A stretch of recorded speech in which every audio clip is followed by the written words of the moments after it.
Hello, this is Kev, and this is BlkM being brutally honest. And I'm finally able to get on. After some technical difficulties, I wanted to have some visuals prepared, but those technical difficulties might be alleviated. But what's important is the quality of the message that I'm about to send here. So, for those of you watching, thanks for your patience, and you know, welcome. Let's begin. All right. Basically, if you can see by the thumbnail, I'm going to deal with Ice Cube and this backlash that he received when a quote unquote, you know, say he's working with the Trump administration, which I really don't think that is really the case that he's working with the Trump administration. Um, it basically, from what I understand, he approached both parties with a plan for blacks. And what happened was, I guess he approached the Democrats and approached the Republicans. The Democrats was like, well, we'll holler at you after the election. And the Republicans opted to listen. While it might have been a pander move on the Republican part, it really isn't. To me, it isn't really a good look for the Democrats. But that's not really the issue. That's not really the issue whether it looks good to the Democrats or the Republicans, because I feel like that the both political parties are two sides of the same sinister coin. Basically, I feel like both of them have the same agendas anyway, and those agendas don't point to black people at all. And that's one thing that Ice Cube was saying. He was saying that this whole thing, they're trying to make it about people of color, and supposedly that from the what it implies, it includes black people. But Ice Cube was like, well, there's nothing here for black people. It's still an excuse not to do anything for us. And he wanted to make sure that, I guess, as a representative of the black community, we were able to get some agendas going because, after all these years, like nothing, nothing. Well, a lot of people felt like they got nothing. But, you do have those black Democrats that feel like that when we got Obama, Obama came out of the clouds and fixed the entire black community. Well, at least the feelings of the black community. And, but a lot of people felt cheated. And, rightfully so, because, I mean, at least for me, being around as long as I have been, it doesn't seem to differ from president to president. Let's just be honest with ourselves.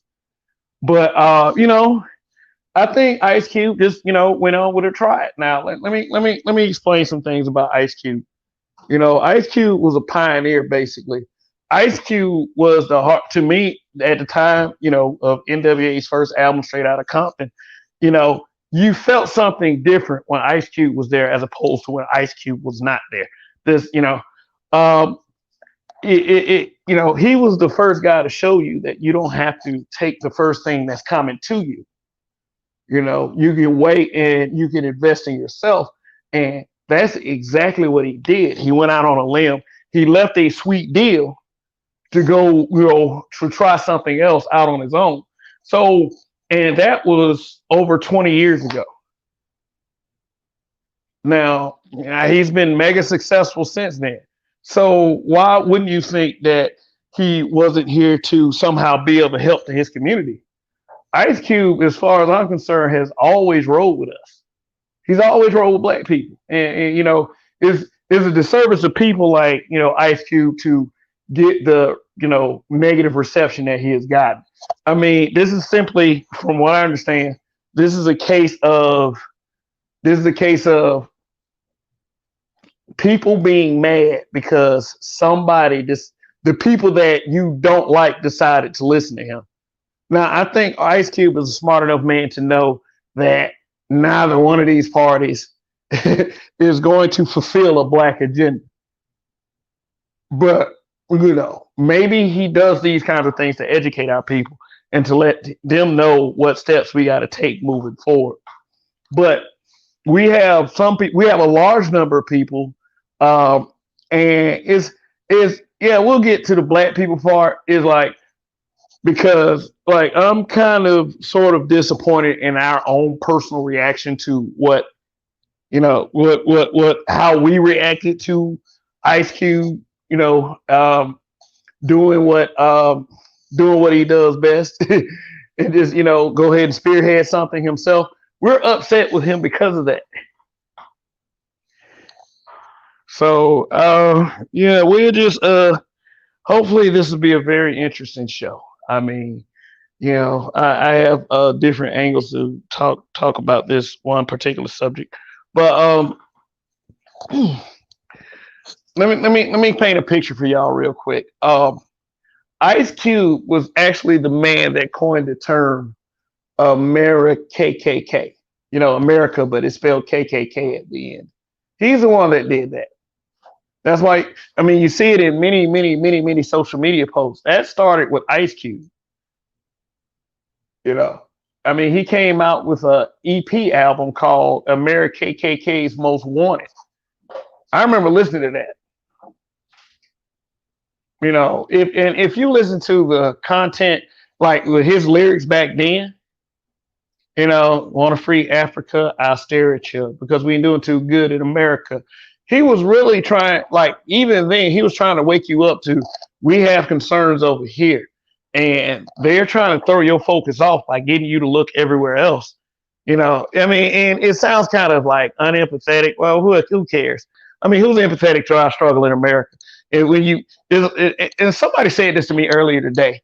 It's like you can do everything in the world for Africa, but if you try to do for blacks in America, then they got something against it. You could open up schools in Africa. You could donate all kinds of resources to Africa, but you try to do that same thing in America, and something is wrong with it. Like LeBron James. LeBron James is really one of the first attempts by a black person to build a school for disadvantaged black kids in a community. And it's one of the few attempts throughout our community's history. And LeBron even got attacked for doing that. By a lot of these so-called pro-blacks and all these people who think they know every goddamn thing. It's ridiculous. It's ridiculous that every time you seem to do something that moves black people especially young black disadvantaged kids in a positive direction, that someone always has something to say about it. And something seems to happen, with that, with helping in our community. It seems kind of strange. I mean, something happened. Like there's a couple things that happened in Montgomery, Alabama. But let's talk about something that's more on a national level. I mean, Marilyn Mosby. I mean, Marilyn Mosby has tried, Marilyn Mosby has tried to do nothing but make a difference in her community. And now she's in tax trouble.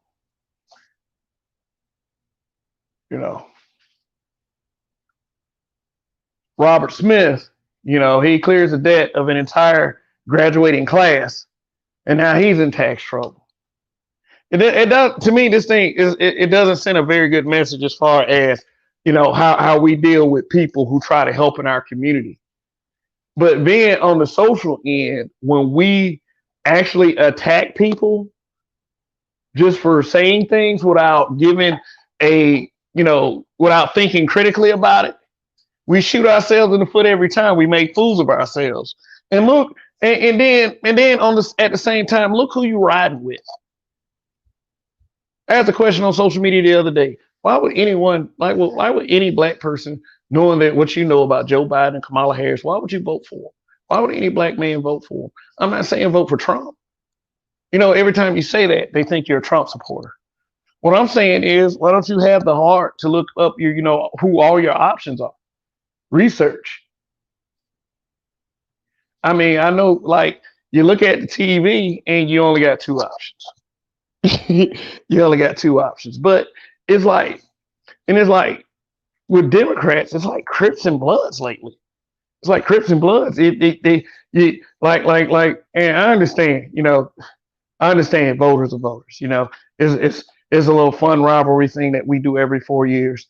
For some reason, we don't do it throughout those 4 years. We wait till people run for the president in order to do this, and it doesn't seem right. It's like because it's like I don't know. It's just like this. If you didn't get a clue by Obama's presidency, everybody always says this little thing like Obama didn't do anything for black people, and everybody always says they say everything from he's America's president, and then the president really don't he really doesn't have the power to tell local government and officials to do what to do. And then I would say stuff like, well, why is he the president? Why does the president matter? So I think that what we need to do instead of being so worked up and frustrated about some guy who goes on the media and says something to an opposing party, and then we start calling him a sellout and coon. I think we just need to start looking at the politicians at the local level. We need to make sure that our political alliances just aren't trendy. That we know what we're talking about when we approach these things.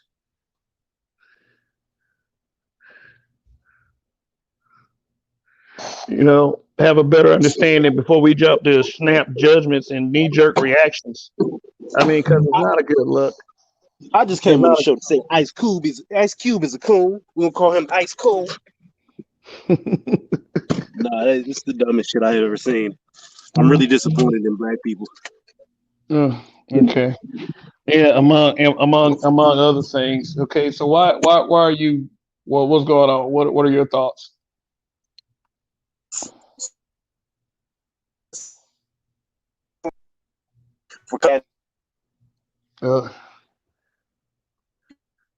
Donnie, you're Borgin. Donnie's Borgin. On some he's a sellout. How dare he endorse Trump?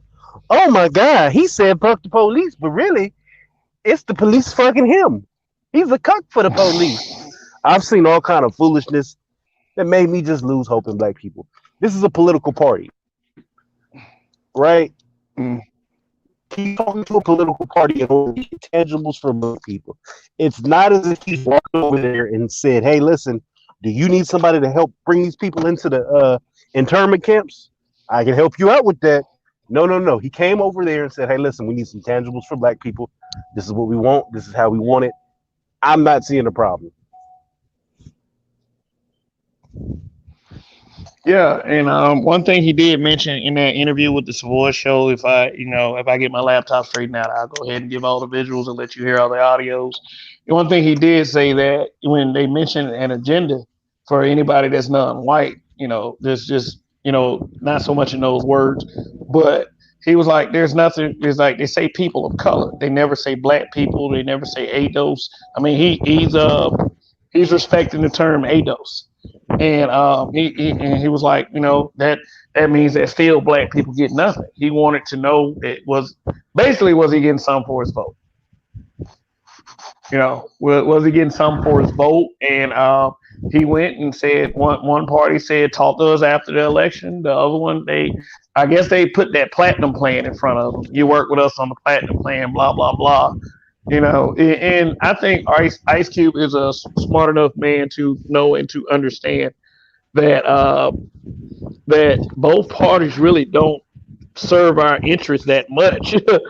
I mean, but he went to see what would happen, and one listened, and the other one basically told him, "Hey, shut up and vote." And we'll talk about this afterwards. Hey. First of all, fellas, long live the habitual line steppers. That's first of all. We're gonna get that out the way. Long live the habitual line steppers. I'm great. I'm awesome. Y'all all right. But I'm great and I'm awesome. All right. Real talk. Man. I was saying this earlier today. Niggas be tripping. Why? Because number one, yeah, if you want to get something, you're gonna have to meet with somebody eventually. That's just the way things work. You got to talk to somebody to get something out of somebody. But out of all the niggas you could pick, all the black men you could pick, however you want to view it. I don't care if you a thug. I don't care if you corporate boardroom, whatever your whole scenario is. If you gotta send somebody to go talk on black people's behalf, it's hard to find a better argument than Q.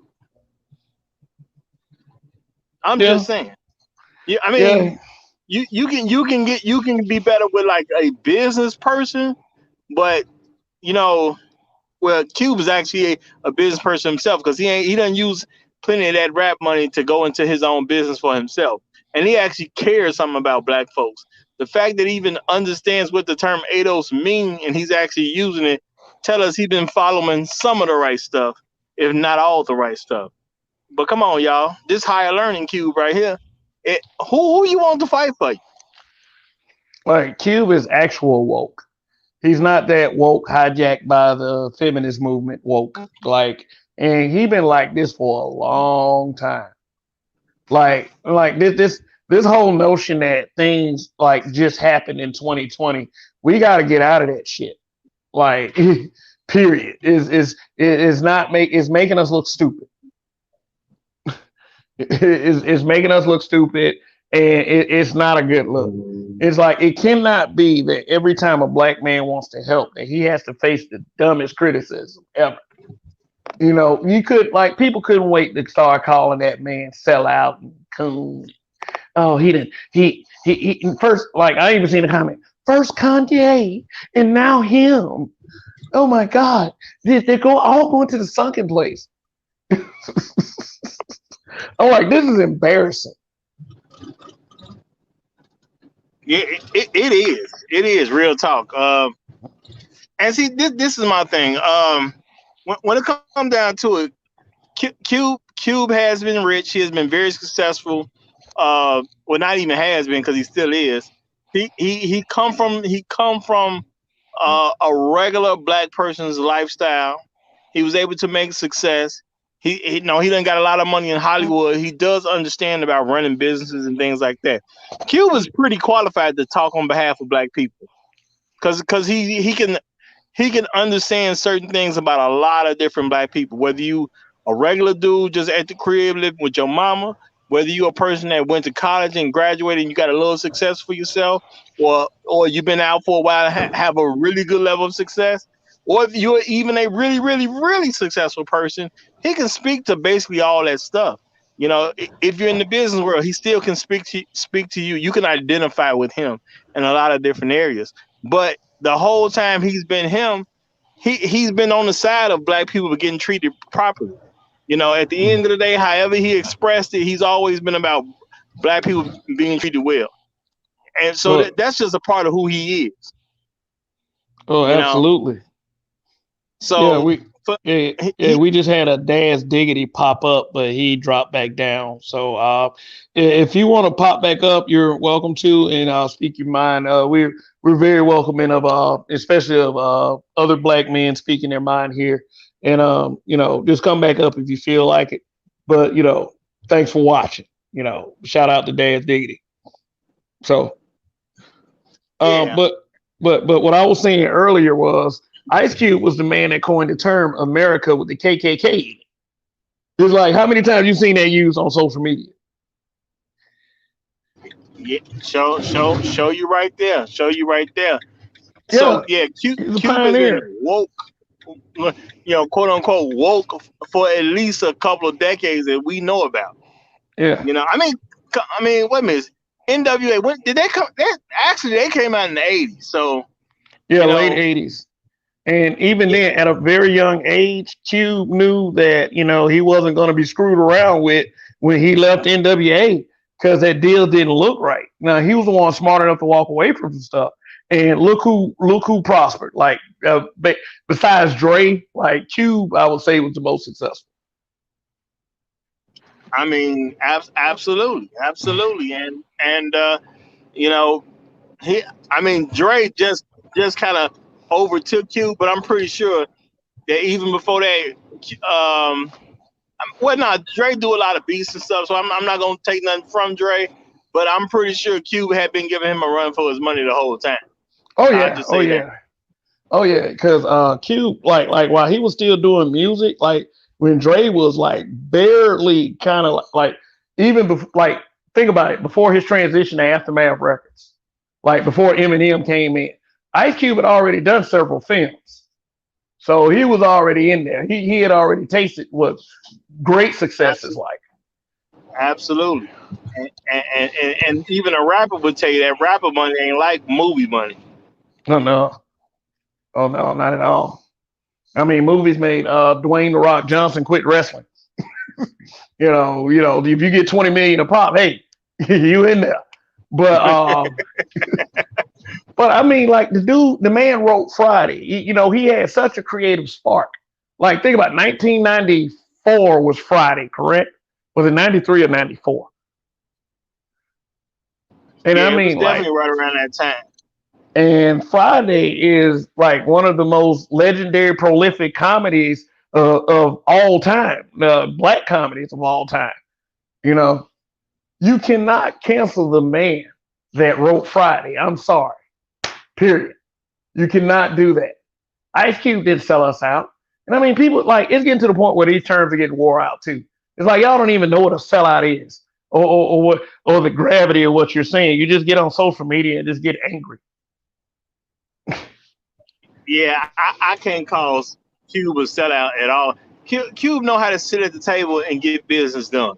Plain and simple. He know how to sit at the table and get business done. And and ever since higher learning, you got to understand. Cube understand how the world works. That's why he was doing movies like that. Mm. So like real talk, he's not the worst person in the world to represent black people. And when you start talking about politics and things like that, yeah, you kind of want somebody from the business class to speak on your behalf. But people got to understand, Cube is also part of that business class. Yes, he's in entertainment. Yes, he's a rapper. Yes, he's made a lot of success in that. But the man is now a businessman too. Yeah. He's a good Yeah. And I mean, representative for us. yeah. So why wouldn't you want to listen to a man like that?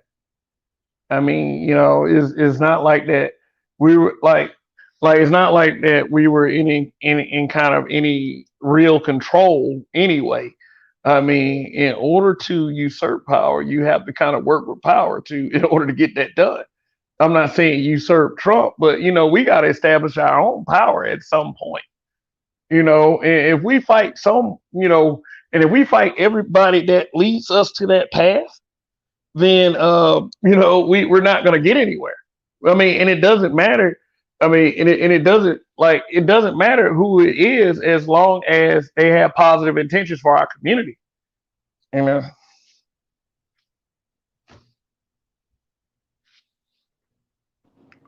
And yeah, absolutely. And I, Ice Cube is the type of person I can really see. He going after what he want. He wants something legitimate. He's not gonna be on the fake stuff. See, I can see people saying Cube was a sellout if he went in there and didn't try to get anything done. I don't see Cube as the type of person going somewhere to sit down and talk over some pictures. He ain't trying to take pictures with people like that. That ain't what he on. He's trying to get something done.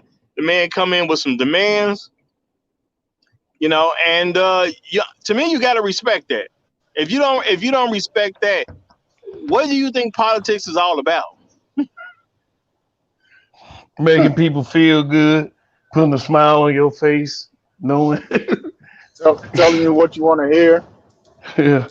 Okay, Dad's What's up to the diggity. panel on the chat? What's up to the What's, panel on the chat? what's going on, man? What's Welcome. going on? Give us What's your going on? perspective, sir. Hey man, I'm 100% behind Q. He ain't never steered me wrong for the whole 30 years this man been in business. He always stood up for us. And if we, as black people, was smart enough to get behind this movement instead of ridiculing this nigga, we could get somewhere with that. We'll have that whole administration kind of shook. Just imagine if we had all the backlash this man getting now, if we would have just been all for him and been backing him behind it and be like, hey, listen, we ain't gonna vote or whatever, you know what I'm saying, or something. Let's imagine the power we would have had with this bill and all that stuff. You know what I'm saying? Yeah, he's the one telling you to do that kind of thing. Hold your vote till Yeah, they meet some of our yeah, demands. But yeah. So if everybody, all these people that's backlashing them and all that stuff, if we would have just stood behind them and be like, yeah, I'm down with Cube. I'm for that. Let's do that. You know what I'm saying? mm, But people got so much hatred for this dude Trump. They just want that motherfucker up out of there. Or I don't know if I can curse, but they just want that dude up out of there. You know what I'm saying? And yeah, it's crazy how this is, Joe. I You know tell what I people mean? you really honestly you trading one racist for another racist. Exactly. But do whatever makes you feel good. I mean, if you want to call everybody sellouts for trying to think outside the box. You know what? It's hard for me to even see this whole thing as him being a sellout because there's so many people that's wrapped up with about Biden. How do you accept Biden and not be a sellout? If Biden want to keep black folks in jail, especially non-violent offenders, he was all about that crime bill. He picked All about that. candidate that was also all about that crime bill. How do you look at those people and not say sellout? Mm. Didn't Because he author it? we so trained with this Democratic Party nonsense that it's like if you go outside the Democratic box, you're a sellout. That's it. It's like with Ice Cube. The man just met with his campaign managers and had a little discussion with him. He had a conversation with him, and people calling this man a sellout for that. That is You're talking to the wild. Republicans. Oh, you're talking to the Yeah, enemy. I thought they treated like Crips and Bloods. that is wild. What it, you know what? That's sad to say, but it is ridiculous. And my only thing is, see, I'm not down to nobody who supports the Democratic Party, but my thing is, please be able to explain to me why. You know, Yeah, based on what I'm saying. Every election, I just start looking up stuff about the people running. I'm not finding the greatest stuff out about Joe Biden nor Kamala Harris. They're not really looking good, you know, based on the stuff exactly. I'm coming across. So, why is any black people supporting these people? Mm. I That's have how no I'm looking at it idea. right now. 'Cause we've been trained to just vote Democrat. That's it. That's all we know. Democrat. It's crazy. Yeah, knowing that. I mean, if people looked at the other party options and they took that seriously instead of just taking the options they give you on TV, and they'll probably take it a little bit more seriously. But that in the bag feeling, they don't care about your shit. If they know Yeah, they already got you, they're not going to address your concerns. So I think that absolutely. Because they feel they so. got it in the bag. That's why Biden put him on the back burner. He told him to go sit on the back porch, and I'll come let you in through the back door. That's basically what he said. I mean, that's about right. And my whole stance about this thing is number one, we're not in a two-party system. They put two parties on TV. Yes, I get that, but we're not in a two-party system. You always have an independent, and you got four other political parties who put up candidates. Now, Yeah, because it's October, right now, I'm trying to look up everything on who's actually running and what do they stand for. And like I said, I started looking into Joe Biden and Trump because those are the obvious ones. But I'm gonna look up everybody else who's running too. But when people say stuff about racism or being racist, man, if I had to say which one of those two were really the racist, I would have to get at the Biden based on what I'm seeing right now. based off his policies, yeah. Mm. Yeah, that crime bill, man, that's a he shot himself in the foot with me like that. You know what I'm saying? With that, Yeah. and so I don't, honestly don't believe they're going to win because I don't see how any black man that's in the know is going to vote for them. How can you know what he's about? And how can you know what Kamala Harris is about and still give them a vote as a black man? That I don't really see. You selling yourself out if you vote for them. Now, when it comes to and then when it comes to Kamala Harris, I just don't see how she gonna get a lot of white women's vote because I don't see white women electing some non-white woman to be the first vice presidential, female vice president, who would have possibly become the first female president. I don't see white women voting for that. Period. So I'm basically 100% sure Trump will win the election. You know what I'm saying? Regardless of who anybody likes, I'm pretty sure he's gonna win. And I mean, like they can He chalk it up probably to will. I mean, they can chalk it up to feminism all they want. Remember, feminism is to the end of white women. It's not to the end of black women at all. So so I do not see like I will say this: black feminists held hands with white feminists last time, and they marched to the polls, and the black feminists voted for Hillary, while all the white women voted for Trump. 78% of that voter demographic, white women, voted for Trump. What make you think they're gonna do any different with Kamala Harris that they couldn't do it for Hillary Clinton? And you know what? As soon And as I I mean, like, found and I out know. about Hey, let me say this real quick, Rod. Let me say this real quick. no, go I ahead, go know ahead. Kamala Harris is not running for president. I know. So go ahead, Roger. Yeah, but there's always a possibility though that she can become president if anything happens to Biden if they win. But my thing is like even when it came to like Hillary Clinton, as soon as I found out about the super predator comments, and then I even the same thing when I found out about that bill that Clinton was behind. My thing is Clinton is your husband. You don't get to separate from your husband. If that's what your husband about, that's what you about. Point blank. Yep. Period. So I wasn't gonna vote for her no way. And the super predator thing just really took it over. So she didn't have a chance with me. There was no way you was gonna get me to vote for her. Period. And when I talked to other women about I talked to a lot of sisters that was on some I'm gonna vote for Hillary Clinton. And I'm like, well, why would you vote for her? Now they didn't really understand politics, and they admitted to me they really didn't understand politics. But I still was like, okay, well, even if you don't get politics, and I understand you're excited about a woman being the first president, why would you make that woman be the first president? Because that's going to be a historical position for whatever woman that gets it. She's going to be in the history books. Why would you want a woman like that to go down in history as your first? That's a good question. And I'm looking at Kamala Harris the same way right now. I don't want her to be our first female vice president. Let me tell you something. Kamala Harris wasn't black till Joe Biden picked her to be his running mate. Right. Real talk. Like all She of a got sudden, sworn in. She got sworn in as the first Indian senator. yeah, That's on Google. yeah, Well, and why would and now she's denied? Like, really, do you feel like she's alienating those people? In this race, don't you think Yep. that? Go ahead. what I was just gonna say, my view is she not us. Because the one good thing came out of a certain movement, that ADOS term was a good thing that came out of their movement. You know what I'm saying? If you're not an American descendant of slaves, see, you can be black and be from somewhere else. Because there's a lot of places in the world that don't really focus on race the way we do it here. You can be a dark Mexican, you black, but you still Mexican. You live in Mexico, you still black based on your color.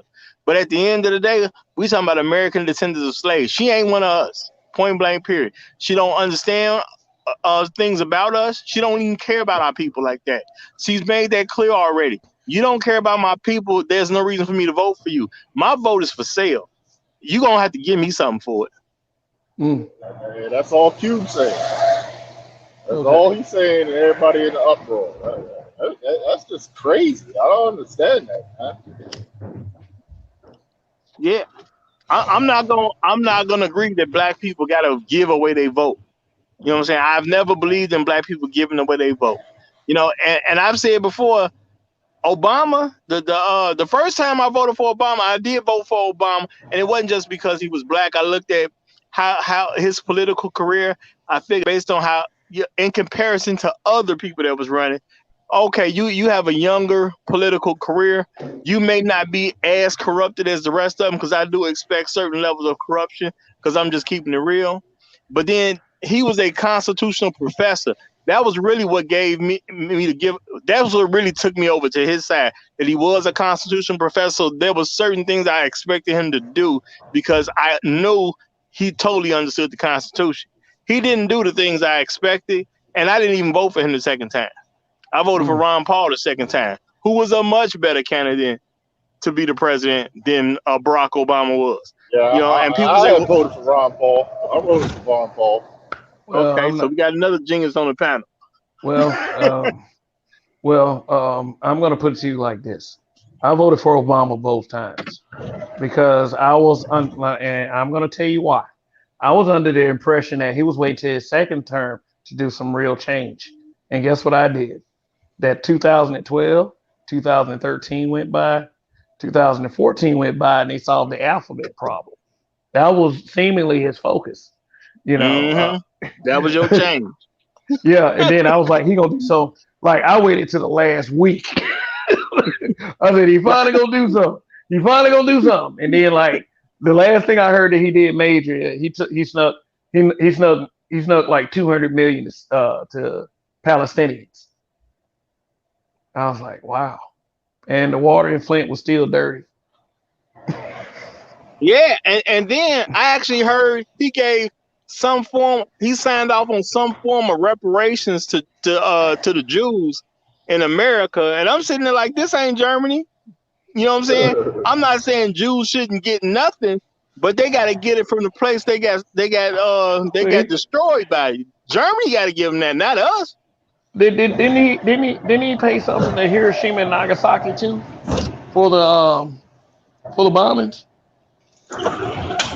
Nah, I'm not Was sure that about him? that one. Was that him? Or I'll look that up later. But Yeah, I'm not sure about that one. But for my thing is, if you can afford to get a Jew something, but you can't afford reparations, you know what I'm saying? You look crazy to me. How you gonna give somebody money for what some other country did to them, but you can't give no money for people right here for what this country did to them? That makes zero sense. he didn't spearhead it, and a lot of people felt like he Hey, was the president that was supposed to spearhead it. But I think this is a lot of where the term ADOS came from. There's, even though I feel like that we're all black people, we come from the same source. There are some people that are just not empathetic to the American experience of blacks, and I felt like Obama might have been one of those people. What? Seeing that he was Kenyan born, and you know, Well, no, they say he was born in Hawaii, but my thing is, if your father's from Kenya and your family here is a bunch of white folks, at the end of the day, not to disrespect anybody who's raised by a bunch of white folks, but he wasn't on his daddy's side of the family. He didn't spend no real time with his daddy's side of the family. So based on his upbringing, and they say his grandparents raised him. So you're talking about even older folks, and the older you go in America, the worse things were. So we had some older people from a worse time, the way they view black people who raised him. mm, Now, I don't know if that makes him a terrible person or not. I'm not even going to even say it does, but I am taking that into consideration. You was raised by white folks. mm. I just, So I The just, difference. I just don't think that he had the same experience, so he wasn't empathetic enough to us.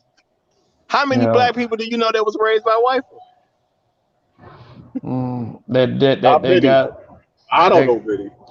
Yeah, Uh, and don't get me wrong. I'm not trying to say something that all white people are terrible and things like that. I don't care about regular white folks. It's only white supremacists I have a problem with. You know what I'm saying? But I'm just saying I can't see how he can identify with me when he was raised by an older white couple. That don't let me sound anything like my childhood. let me give you Exactly. an example. Let me give you an example. Remember that video I did about that dude that was compared to Dave Chappelle's character? You think his name was Daniel Sims. He was wearing a Confederate flag hat, and he was like, "You not gonna take my monument down?" And I went to all Mm-hmm. white screws. And it's like he was a person that claimed that he was raised by all whites, and you see how he turned out. You know, Well, there Yeah. you go. yeah. I mean, like, and then you have a guy that was a fantastic speaker, a fantastic professional. He appealed to the black cause. He did he did what Joe Biden and Kamala Harris is doing poorly. He was the perfect panderer, and we believed him. I know I did. People like Ice Cube happened because people like Obama happened. We want something tangible this time. We're tired of symbolism. Black people don't need any more symbolism. We need results. and it's going to take some doing on that for ourselves on that part too. It's going to have to take some proactivity on Black people part. But Yeah. we can't be bullied into thinking that these people that we vote for that's supposed to represent us aren't supposed to do anything. They'll do for anyone else. You know, But I'm, give us what the I'm, fuck you what you owe us. Seriously. I'm pretty sure Ice Cube has more in common than me than anybody else involved in the political game right now. As far as this That's whole what I'm presidential race, saying. That, he that's probably has exactly more in what I'm common saying. than me than anybody. Oh, my bad. That's Go what I'm ahead. Go ahead. saying. Ice Cube came from the mud. Like, I don't understand why people hate on this man. And he came from the mud. It's not like he came from the suburbs. He wanted to be type of hip hoppy, and he wanted to be down all his life. And you know what I'm saying? He was nothing like that. He came from the mud, yo. Like, people Okay, forget okay, that. okay, y'all. Real quick. Sister George, long live the habitual line steppers. Thank you for the super chat. Much appreciated. For real, like, thank you. But yeah, thanks for joining us as well. Let me go ahead and hook you up real quick. But go ahead. Just wanted to take care of that. Listen, man, And I'm just let's saying, yo. okay. I'm just saying, one thing we got to remember, okay, is when MLK, you know what I'm saying, had to pass the Civil Rights Act. He had to sit down with Mr. Racist ass Lyndon B. Johnson. And I don't know if everybody know the history of that man, but that man got a dirty racist history. And Martin Luther King had to sit across the table, sit down with him, and discuss, the Civil Rights Act. You know what I'm saying? Now, Lyndon B was that dude that came out and said to Third Group Marshall that, you're going to be a nigger, what do you say, nigger judge, and we're not going to call you by your name or some crap like that, and you're just going to be a nigger judge and all this other stuff, as he appointed him to the Supreme Court. You know what I'm saying? So people mad at Q for just talking with Trump, but MLK did the same thing. Malcolm X did the same thing. They had to sit down with these racist people because they was in power, and they did that to get things changed. So I don't understand why people are so mad about that. Like, I don't get it. Okay. Yeah, me neither. And welcome back to the panel, Donnie.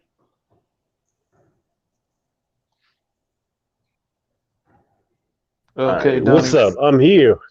Yeah, Oh, okay. What's up? my shit died on me. Oh, Did you? okay. So I wanted to ask y'all. Did y'all get into the questions of how black people are real picky when they want to start calling out black people?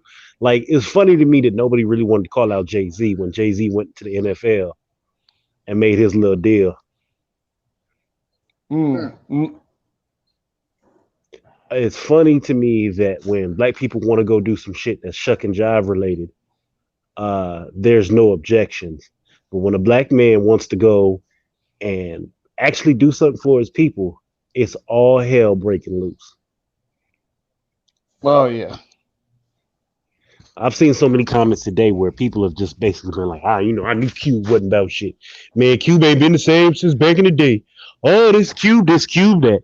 And my whole thing is what is the problem with a black man going to go speak to a man who may be the enemy, but to clear things up for his own people? Where's the problem with that? I don't see the problem. I mean, but even if it was pandering, one side decided to listen, one side didn't. Now, super panderer side decided not to listen. So, I mean, what do you, how how is that man supposed to react? And I repeat, I said it before and I said it again. I think Q was smart enough to know that they weren't really, they not really going to fulfill his agenda, but at least the Republicans put something in front of them, you know? So what is everybody mad because somebody decided to listen and open their ears, even if it wasn't real or authentic? You Yeah, still mad at Q for that shit? even if they don't listen, at least even if they don't do anything, at least they listen. I mean, even if they faking a funk, at least they listen. You know what I'm saying? So, do you think? Let me ask y'all a question. Do you think that was a good political move for Republicans? Was it purely I a think political so. move, so it didn't have any substance anyway? I You think know, so. I mean, I don't totally praise them for listening because I don't trust them. I don't Yeah, I trust them don't based trust on them what either. they've done. What they've done for blacks, which is nothing. And they've even like we understand it. This is a party that have gone on media outlets and had representatives really speak out against blacks.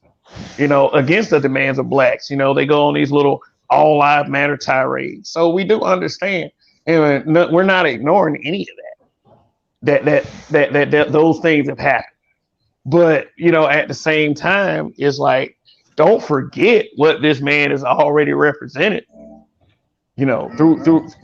like I said, like he put out one of the most prolific black culture films of all time, and I know that's superficial. I know that's superficial stuff, but it was about like really how many actors did he employ in that film that really got their starts? Chris Tucker. He gave black people. Other word, I'm saying he gave black people opportunities. He gave Mike Epps a start. Mike Epps, Cat Yeah, Williams. Cat He gave Williams, what's the other little dude? AJ Johnson. He gave all AJ AJ them niggas. Johnson. Johnson. There's a bunch Yeah. of people in there.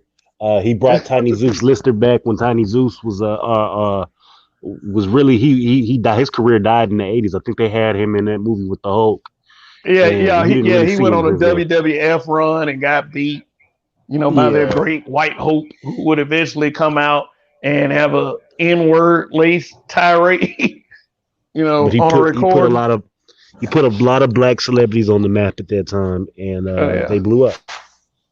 yeah. Even the dude And they continues hate to do now with so. the ball head. What was his name? Dark skinned dude played in Faison, Friday 3 or whatever. Faison, Faison. You talking No, about not Faison? Or you? Faison. No, not Faison. The Damien. His name was Damien in the movie Friday. Terry Hey, Crews. oh, Yeah, Terry Terry Crews. Crews. Yeah, yeah, Uh, yeah, yeah. yeah. We probably want to not mention that one so much, but it still the point is he I put him mean, he on. did get his start. Yeah, He Well, did no, give the yeah, man yeah, start, and he had a Terry Crews yeah. successful was career. around before that. Terry Crews was I don't know if anybody watched the shit, but he was T Turbo on it was like an American Gladiator type knockoff. I used to watch it every Saturday morning. Oh yeah, yeah. I remember that. Yeah, I T remember that. Money or something like that. Yeah. Yeah, and he would go on to get fumbled, but that's another story. He got found in the movie. Oh God. Oh yeah, yeah. No wait, no, that wasn't quite Life fumbling. imitates art. Well, you know, yeah, man had a hold of his balls. It was a hold of his balls. yeah, yeah. But we need to do better. As a people. I mean, I think that one thing that we do suffer from is a lack of political literacy. We are emotionally driven when we make these big decisions as far as who's going to represent us. We're the only group that thinks that we should go out and vote and not get anything in return. Yep. We want to feel good. That's the Do problem. you see Asians going crazy talking about vote or die?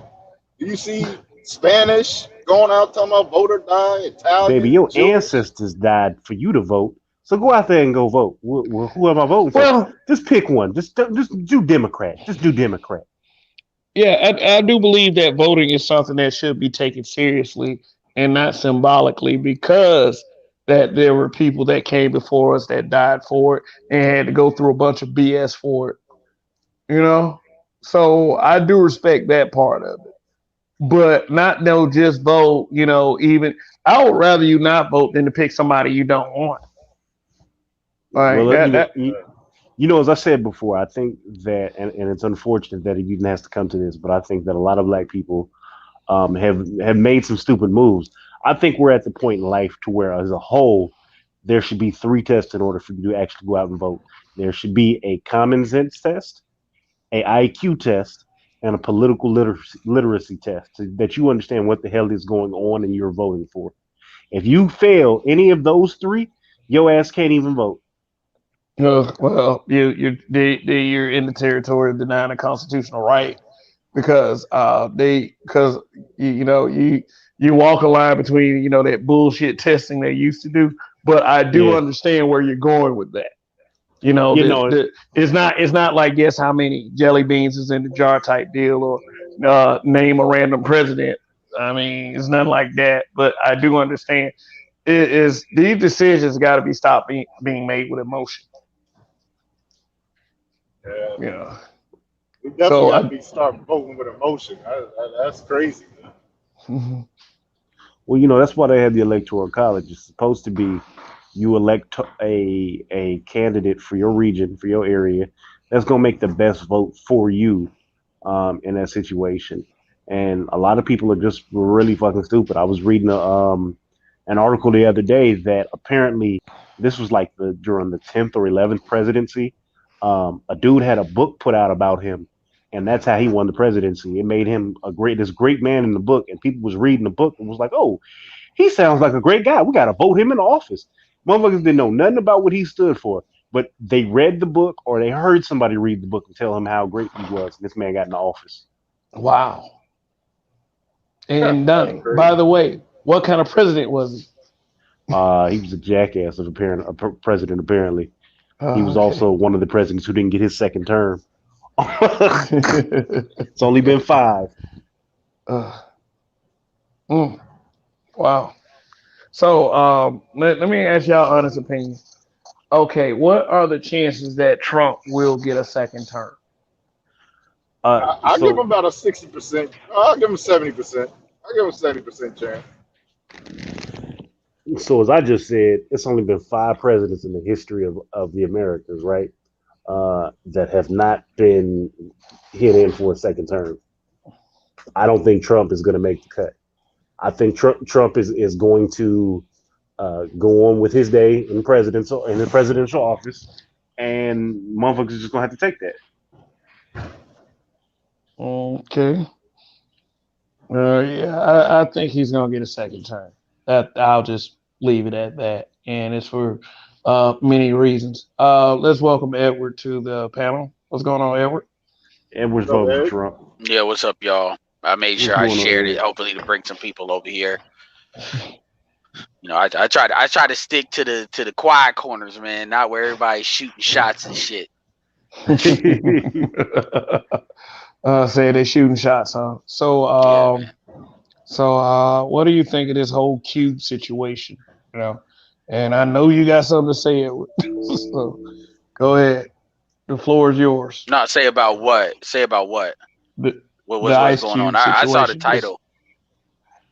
You know, yeah, it's the funny thing about that is, I mean, it's been kind of in the, you know how when you watch TV, you turn some shit on like, but you know you ain't gonna really watch like the first 48 or PD Live or maybe that's just me, or tennis.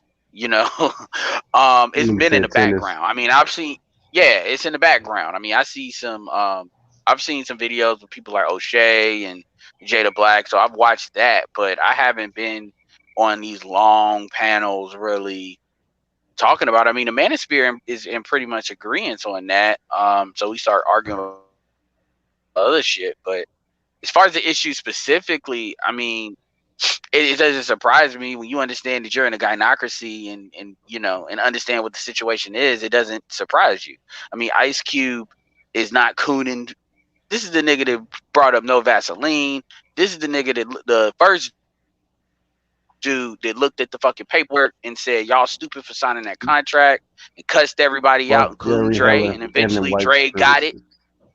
Yeah, and eventually Yep. Dre got it. Eventually, he just found the right Jewish person, I guess, that wouldn't fuck him over. But you can see with Dre's marriage that he learned his lesson. It just took him a few times. Um, and so we already know that Ice Cube doesn't coon for Cocoa Puffs.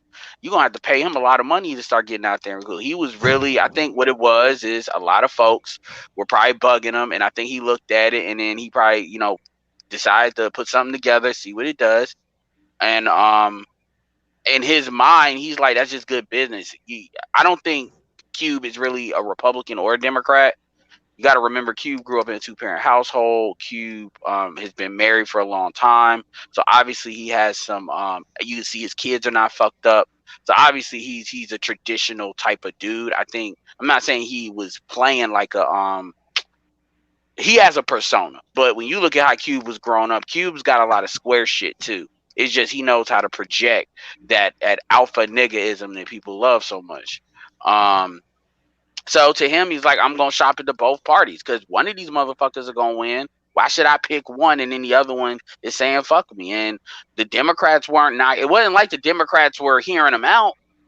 Shit, they No. weren't taking his call. So Trump was taking his call, and Trump is in office. What the fuck you supposed to do? Right. Nobody's ever made that case to me. And then they just see, well, do you know how Trump is? Okay, first of all, here's the thing. Look, I understand that Trump's an asshole. I don't like Trump. I understand Trump's a racist. But my thing is, so is Biden.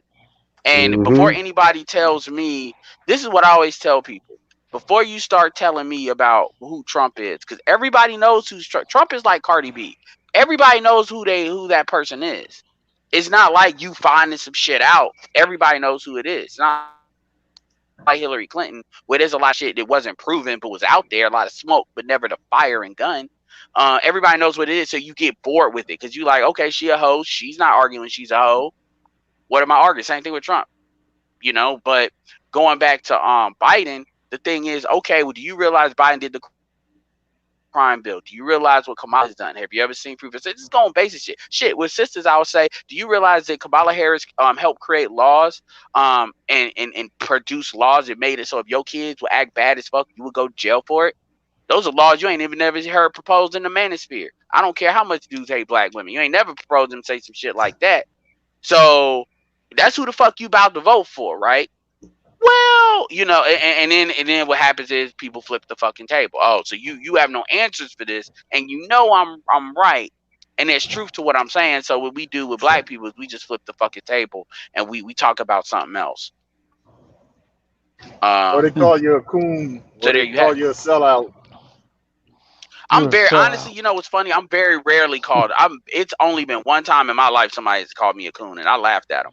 And that was when I was actually trying to be on some like real coon shit just to see how far would I have to push. Because I'm not saying that people that's called that I'm doing something they're not doing, but I've always been good at not overwhelming people with the information. I know that sounds crazy coming from me, but when I'm talking in real life, I know how to ask questions and probe based on questions. So what I will do in real life is I ask open-ended questions. That way they can never say that I'm trying to push their ideology, and then I will talk to them based on what they tell me.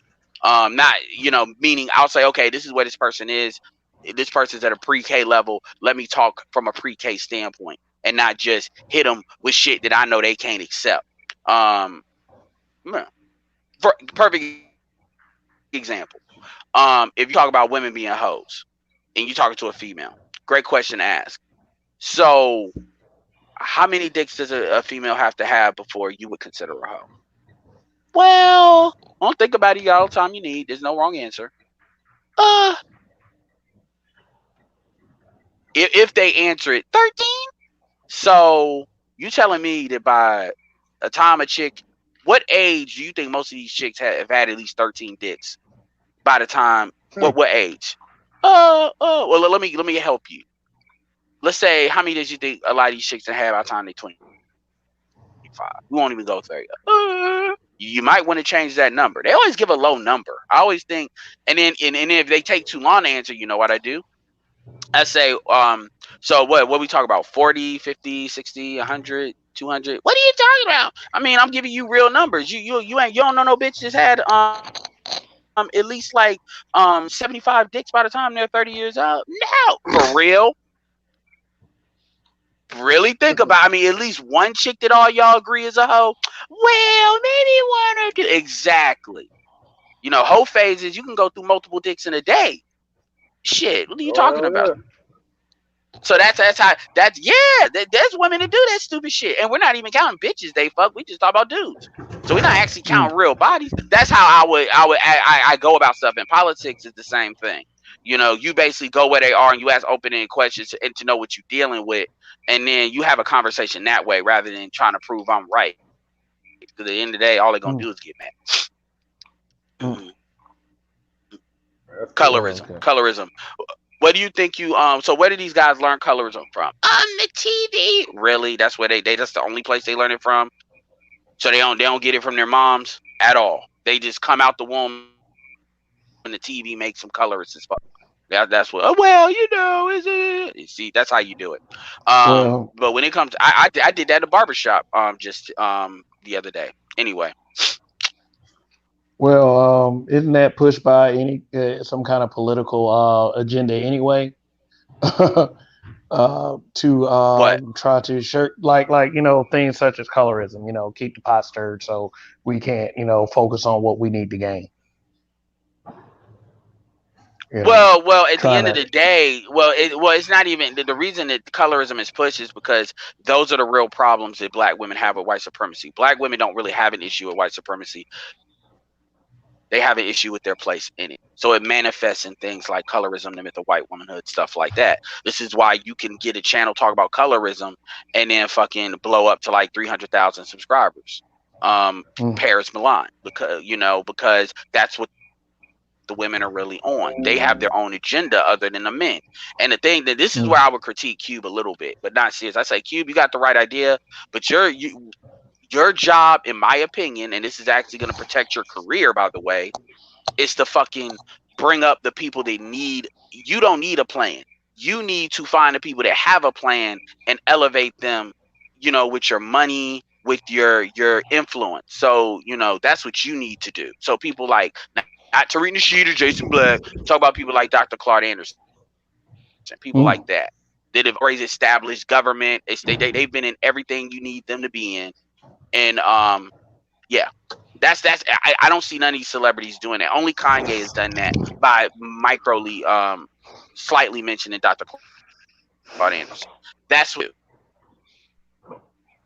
But other than that, I mean, it's a good first start. But I think what it is BGS did a video on one of these fat bitches doing a Twitter thing talking about they're gonna withhold sex from black men if Trump gets elected. And I'm like, you all are not stop fucking who Brittany y'all Cooper. already fucking. Y'all we've already crossed that bridge. Y'all not gonna stop fucking who y'all already fucking. I'm Y'all sorry. not gonna say I'm sexually attracted to you, but I'm not gonna fuck you because I'm upset.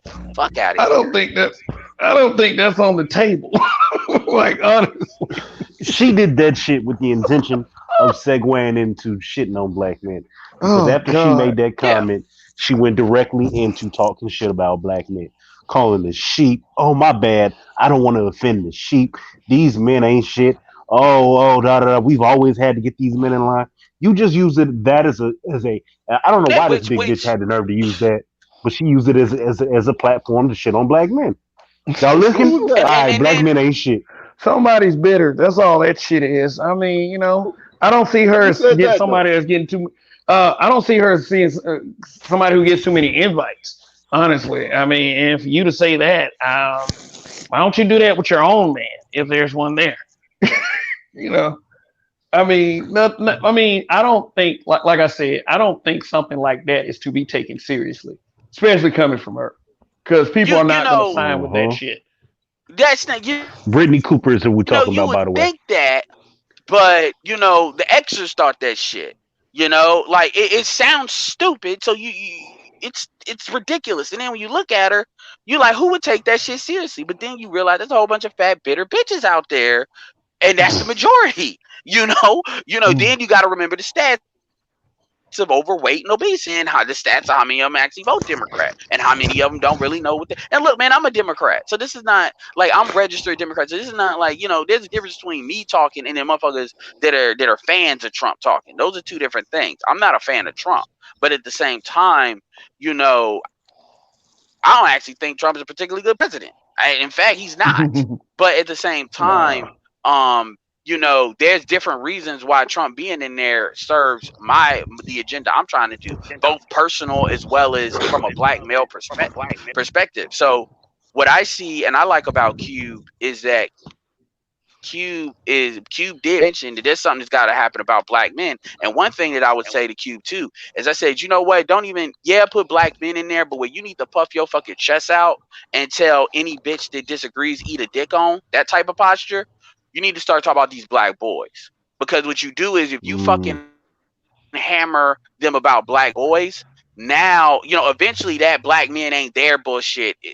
We gonna get the stats showing that black men actually are there, and it's gonna come up as to why black men are there. And eventually, with social media, if you saying every nigga ain't shit that you fucking, well, eventually you need to stop fucking niggas that ain't shit. I mean, it's 53% I of feel like if every man, black I men feel like that it's don't have every kids. woman. So you picking these mofos. Well, I But you feel see what like I'm if they're gonna saying? talk about You every hammer guy them like about the that, boys. I mean, like if you're gonna say that about every dude you've been with, then you might need to take a self-examination. Yeah, but in the talk show era, they didn't have to do that because it was just an audience agreeing and one person. But see, on social media, you don't get to play that game, especially when you got shit like Cardi B, Offset apparently cheating. Then what does she do? She Man, I she can't take goes that back. That was a situation seriously publicity. anymore. But I never, absolutely. I ignored that shit But from the jump. but As the, soon as but they the said point some shit, it's Cardi in B, I'm over it. it's in the zeitgeist though, and Cardi B is representative of black women. Black women have voted her representative of them. Then you got Megan talk about protect all women, but she want to be with Oh my motherfuckers god. that say what you want to, whether it's changed. Tory Lanez had a gun illegally. You're not supposed to do that. So if you like dudes that think it's smart to have a gun illegally, keep in mind. Imagine if Tory Lanez with Bree. I'm gonna say this. This is fucked up. I'm going there. The hell with anybody. One lesson of Breonna Taylor. She did not deserve what happened to her at all. Uh, At all. But the thing about it is, would that have necessarily happened if she, what did the cops say? Oh, well, look at who she was with. We were going for him, and then we saw her, and we thought she, you know what I'm saying? What if a cop would have stopped Tory Lanez and didn't know who that was? And then she would have been in the car. Shit like this happens. And so all the time. at some point, you, if you're gonna be, it does. What's that? Slim. What's that movie? Queen and Slim. Queen and Queen and Like that Slim. shit Slim, happens in I'm not real. watching that shit. Yeah, but my thing is, the issue is you got people. It's funny until some shit actually goes down, and now that you see the cops will light into your ass. Now it's protect black women, but at the end of the day, you all are choosing to put yourselves in situations where it's dangerous. And see, now this is another conversation. People will flip the fucking table. It doesn't matter. Protect black women. It doesn't matter. They're not accountable. Protect black women. You gotta Like, what protect does them that from even mean? What does it themselves. mean to protect? Yeah, a woman is more Uh, likely to kill your ass than a man in Black America. Or get you into some Shit, shit that Sharkeisha is more gonna get likely you to beat killed. your ass.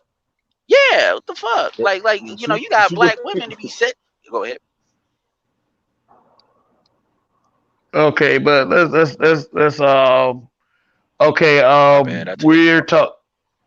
Yeah, well, we have a tendency to do that sometimes, but I do understand the framing of the conversation is the backlash that involved Ice Cube and how our people react, and how we might take a look, might need to take a closer look before we start calling people sellouts and coons, basically. So, Yeah, any I think where we're at is black people have become so brainwashed that you must vote for Democratic. Because even if it wasn't Trump, they'd be having the same argument. I think that if Trump came out and said, "Hey, listen, I'm gonna give you niggas reparations. Here's $20 trillion," motherfuckers would be mad at Cube still. Nah, I ain't yeah, Yeah, voting for him. We better vote. We got to vote for Biden. We gonna well, put a black woman in the office. yeah. Every woman that got yeah. I mean, like because they got a zeitgeist we of a can't woman. Because we got a zeitgeist of a we woman can't as a community. I'm not gonna accept Kamala Harris as black. She rolled with Indian, let her be Indian. Shit. Like y'all acting like she looked like Milpita Nwongo. And that's Oh, but not that don't right, matter. That don't people. matter to black women. I mean, They just it's not right, see people. shit, and that's I what they mean, go with. It don't matter. and then like, She don't and here even comes the claim black. argument. And here comes the argument. Oh, if she locked a black man up for weed, and it's like their argument is, well, she didn't lock as many black men up as her predecessor. That's the argument. But I mean, and that's what you actually expect me to get out here, risk getting sick by COVID and dying for. Like, okay, let's play a game, and this is how I do it. And I'll say this: first of all, this is what I tell people with politics. I said this is a barbershop. I said, first of all, it doesn't fucking matter what you do, because at the end of the day, we are in North Carolina. North Carolina is going red. The Democrats will have a pretty good year in the state, but it's going to have a great year in the state actually. But this state's going red. So this conversation is really moot. That's why I tell people there just to reset it before people get emotional. But if this would have been Obama and Obama would have had a white woman we wouldn't be having this conversation. It wouldn't matter. And Obama damn sure didn't have nothing on his record, that you could kind of get him with. So it wouldn't matter. No. He wouldn't even made it out of the primary. It'd be about Hillary. So like, that's the thing. And women know that. But what happens is, it's just like with Mitch McConnell. And I'm not gonna go off the weeds again, but with Mitch McConnell, they would talk about Obama. You gotta wait till the election. You gotta wait till the election before you pick a Supreme Court pick, and blase, blase, blah. Then when Ruth Bader Ginsburg died, it's not 24 hours that Mitch McConnell was setting up a game plan. And they talk about credibility, but really the Democrats were stupid even though he eventually picked it anyway. They were stupid. They know how the Republicans are. They were stupid for even going along with that like that. But at the same time, it's the same thing sisters do. They will say something on the one hand, but if the shoe was on the other foot, it's all a con. It's all a con. So the reality is, man, black men have to start interest, because quite frankly, a big reason why black women don't respect you is because we don't check them collectively. We don't. We do what they want us to do. And a lot of people don't really understand that. They think you can't individually check your women collectively, you bitched up. So we'll see, but it doesn't matter, man. I mean, I don't think that platinum plan is anything worth talking about either, to be honest. A lot of motherfuckers keep acting like the platinum plan is like God's gift. I'm like, that ain't shit. No, it's not. No, not at all. The plan is trash. Yeah, because Dems have set the bar so low. All Trump got to do is show a little attention, and see, it never escapes me that it's by design, to a certain extent. Because you got to remember, benign neglect is a real thing, and this is another thing you never hear black women talk about is benign neglect. Because again, they're not. Most of them are not really. I mean, it's not gender related, but they're not serious. They're not. So at the end of the day, a lot of this stuff is out of your control anyway, because it's environment related. So I can't Trump win. I can't wait for all of the Twitter bullshit's gonna happen. What would y'all want to hear politicians say? Let me ask y'all that. Hey, black people, I'm gonna do something specific for you. Specific. Right in the answer from there. They said just go from there, huh? It's like when have we ever got Democrats anything? I don't know, but when it's Democrats, I'm gonna answer that question in a second. But when it's Democrats, I want them to admit benign neglect before anything, because until they admit what they're doing, they're not gonna really do anything. So if somebody asked me, what would you like the Democrats to do? I would say I would like Democrats to admit that they have a hidden policy of not doing enough for black people that they've had it for about 30, 40 years. I want to hear you say that. I want that to be in Congress. I want that to be you vote on it and you all pass a declaration that that's what you all were doing as a party. I don't give a fuck if it passed. I'm paying attention to every Democrat that votes on that, and anyone that votes no on that, they're getting primary. Black, white, or otherwise. I will primary a black person and replace him with a white person. I am that fucking serious about that. That's what I want you to do. So, and you can do that for free. Nancy. Well, exactly. And if you don't do it, I'm telling all black people to vote Republican just because. What are the Republicans going to do? Don't mean shit. The Republicans admit the Southern strategy. What are y'all going to admit to? Let me ask, let me ask y'all, don't you think that we probably need to start taking our focus off of the presidential election and start focusing on our locals? Because that's probably where most change is going to start. Well, we should have always been focused on the local elections. I mean, that's what my parents taught me the importance of that. To look at your local politicians. Yeah, because most people don't even know who. Like, if you ask somebody in the middle of the street, say, "Hey, who's the alderman for this district?" Uh, mm, Give me a second. I gotta Google that. I mean, that's just how politically inept people are. Okay. If it doesn't affect them, they don't look for the answer. Oh, So okay. it is what it is. Okay. Yeah, So because do they you don't think have we an should be economic. Mhm. go ahead, Edward. Go Well, ahead. I'm saying we don't have an economic investment in where we are. That's why they don't know shit like that. And you don't have to own a business or anything, be economically invested in where you are and shit. And that's really why that is. Although most Americans don't know where their local shit is, it's usually old people anyway. But that's the answer to that. But yeah, you're damn right. We should focus on local. But most black people don't do that because that's not where the attention is. We focus on where we assume the attention is because again, that's that zeitgeist of a woman. We're conditioned to value attention as an actual currency, Mm. which is really on some low IQ shit, to be honest with you. Go ahead. Yeah, because I mean, it's the same circular arguments every time you approach somebody with something. You can approach somebody with something simple. Well, like I would say something like just to see how people will respond. Um, Joe Biden authored the crime bill. Kamala Harris locks the young black men for marijuana. Why would any black man or black person vote for Joe Biden if, granted, that information is valid? And I get the same thing. Got to get Trump out of there. Trump's a racist. Trump criticized That's the what they Central Park always said, say. and they're gonna say that. I mean, I was like, but but the question was saying all of that was valid. Saying what I just asked was, what I just said was valid. Why would you vote for him? Why would you think he's a good choice?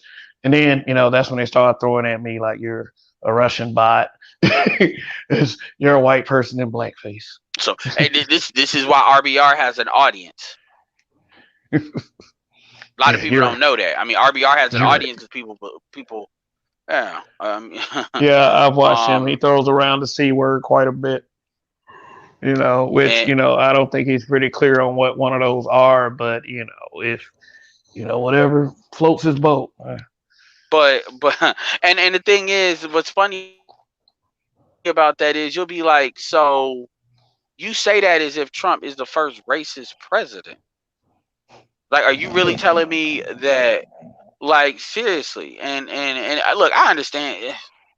I Like mean, at pretty the much end of the all of day, them. yeah. I mean, shit. I wish. It's man, it's a lot of work. I mean, the thing about it is, the more powerful a lot of this stuff gets, as far as the social media stuff, you've seen the needle move when it comes to certain pieces of Hmm. information. It's only going to be so. People at the end of the day, man.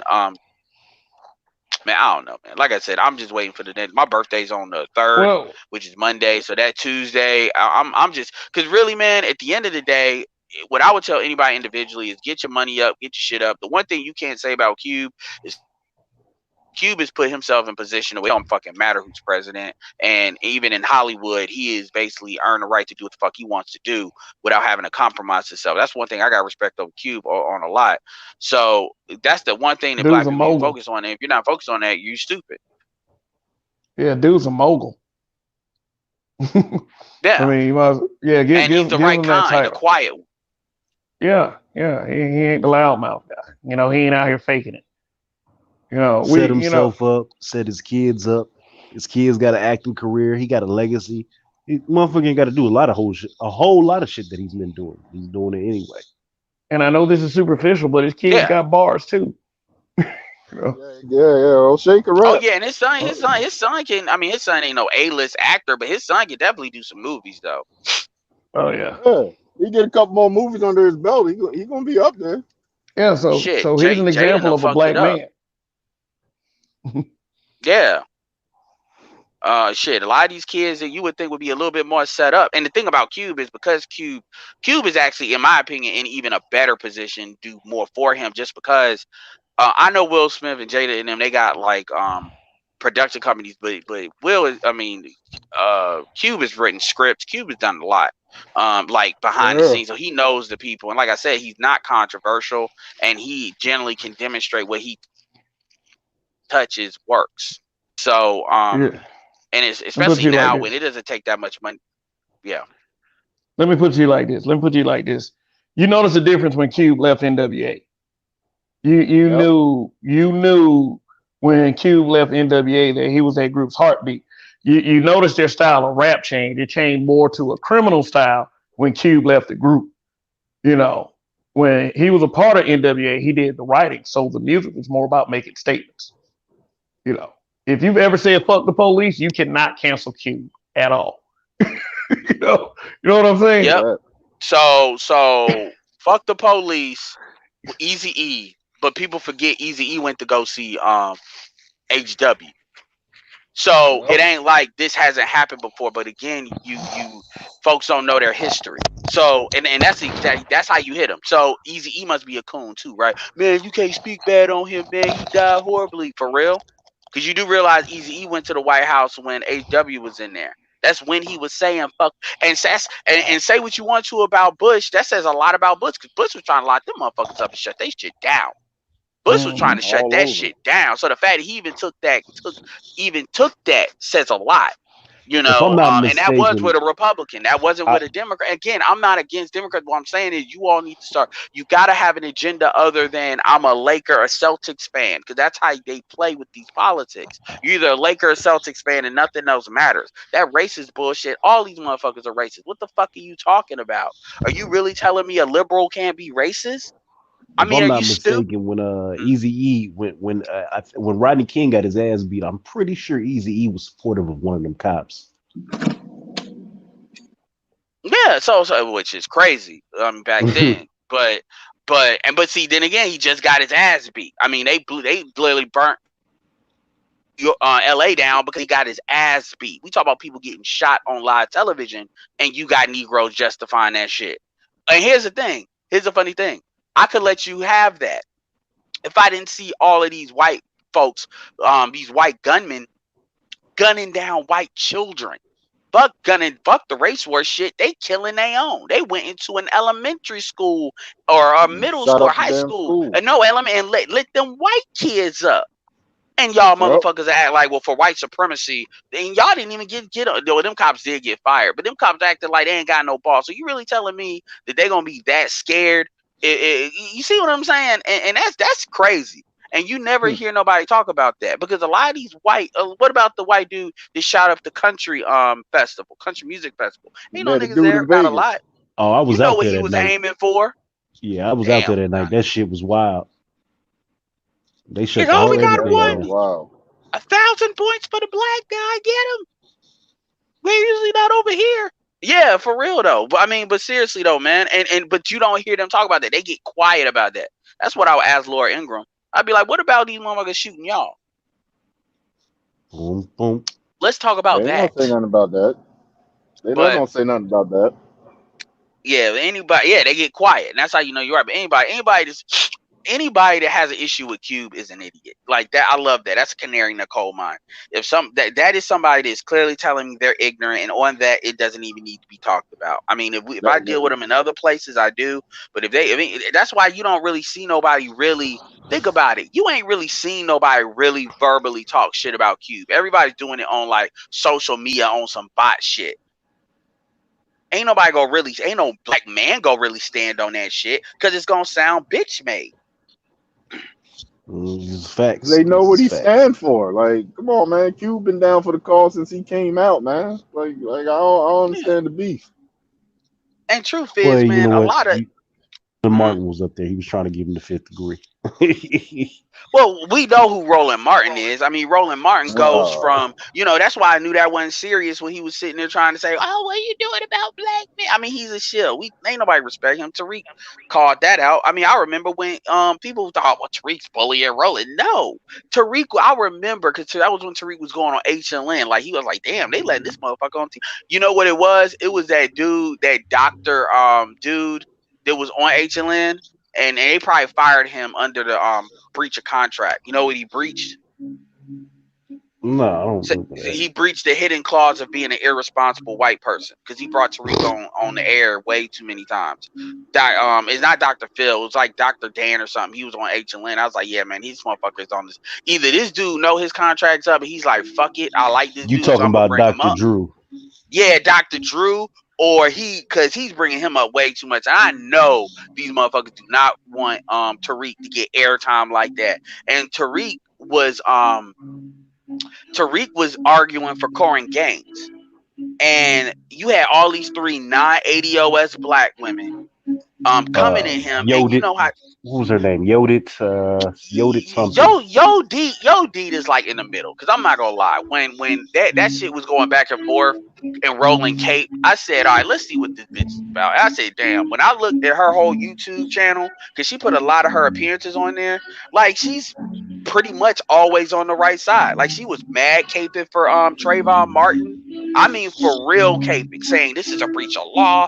Zimmerman should be in jail. And every time a black man come up, it's only like, and with her, it was just the chick that she was going against. So I'm like, damn, this chick is generally supporting black men. I'm like, shit. Well, shit. Maybe Tariq, you need to leave her alone a little bit and just let that be what that is. But oh yeah, she blocked me off of Twitter because I said one thing about y'all, you and Tariq need to work it out. Because at first I was saying stuff, and then she liked what I had to say because she was actually liking my shit, and then she just blocked me as soon as I said one little thing. All right, whatever. But she's generally on the right side of shit, even though she's Etrian, and you got to watch them Etrians because they, yeah. But the point is, you know how Tariq is. Yeah, that nigga started giving you the business. Yeah, that man started giving you the business as soon as you cross step on his toes. Yeah, and then Roland Simpaz Okay. came in there. Oh yeah, guy that looks Ro- like a gerbil. But that's neither here nor there. Hey, is that copyrighted music playing in the background, or that was just some stuff? No, that was yeah, that was some stuff. Don't worry about that. Yeah, I was wondering who the fuck. I was like, y'all trying to give me a clue to shut the fuck up, or that what that was? No, actually, I thought it was kind of. Roland sucked too much Democratic dick, man. That's his damn problem I got with him and shit. You know what I mean? He's just all Democratic, this, that. I'm like, yo, bro, you gotta look at the other side sometime. I mean, damn. Well, Keep spitting that rhetoric, man. I mean, the sad thing is, Roland probably could have had a pretty good show. I mean, Roland should have like 1 million subscribers on YouTube or something. Roland should be able to get a check off this shit. But the problem is, Roland these motherfuckers on TV like they never gonna not be on TV ever. And it's like with social media now, you know, you have that opportunity. But the problem is he doesn't cultivate the audiences. I mean, the bitches really only give a fuck about him because of what the Democrats bless him. And dudes, he don't really. He ain't having on. At least fucking Stephen A. Smith tries to act like he's not, you know, sucking a whole bunch of dick. You know, he tries to explain why he does what he does. Roland just be thumbing his nose at you like, I don't need you niggas. Then he look. I pull more views on YouTube than he does. Like as far as a lot, I'm dead ass serious. Unless he got somebody. I was actually about to say something like that. A lot of these live streams that are in the black manosphere and in the black YouTube area, they do a lot more viewers than Roland Martin on any given day, for real. So and don't get started on Tariq. He does like 8,000 now. Same thing. Jason will do like, yes, you go on. No, that ain't nothing, man. Tasha K. I said Tasha K regularly pulls 16K live. 20,000 live she be having.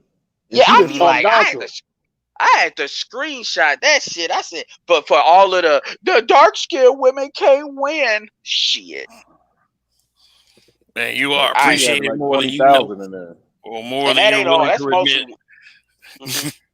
Yeah, so and then you got what Kevin's doing. I mean, Kevin was just hit 100, not even 30 days ago. He's already at like he's already at what, like 15? He's already at 1/3 15, and then it looks like some of these people are starting to break through a little bit. Some of these black channels, and Yeah, man, you're starting to see it, and even our numbers are starting to get bigger. So, I mean, it's going to be exciting for next year, because a lot of people are always talking shit about the manosphere and shit, but I actually see a bright future for it. But getting back to Q,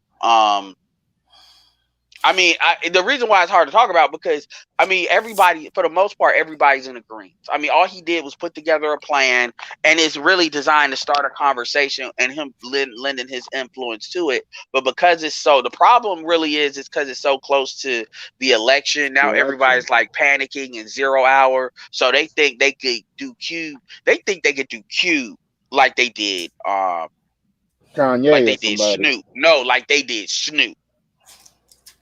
Where Coob go be caught on some fucking table talk shit, like looking like a little boy. And I'm like, first of all, Cube is not gonna put himself in that position to where he's gotta apologize for anything. Second of all, he's got his own money. Third of all, see, this is how you know being married to a black woman don't mean jack shit. Because the first thing I would say, I would love us to get on here and start talking shit about Cube. I'm like, so how much of a coon can Cube be? Cube has been married to a black woman for like 25, 30 years. The same woman, by the way, that he was with when he first came on. Huh? Yeah, since high school. Since he was like I thought you were 18, gonna say she's 19 light years old. skinned. Yeah, they'll find something. They'll find I'll something. say they're the same skin complexion. And next, she ain't that much light. Let me bring Roger still there. Okay, he must be. I absolutely am. Oh, okay. All right. Roger's so, like, you know how it is. It's like double dutch. You better get in there. Hey, but listen up. I want y'all to take a look at the screen. This guy Arthur Don Winslow, and he says, and take a look at him, and read this little tweet right here. I don't care what fake ass sellouts like at Kanye West, at Ice Cube, and at Senator Tim Scott are saying and selling. Donald Trump is an F racist, and a vote for Trump is a vote for racism. Okay, so what I want to bring attention to is what they're starting to call white liberal racism.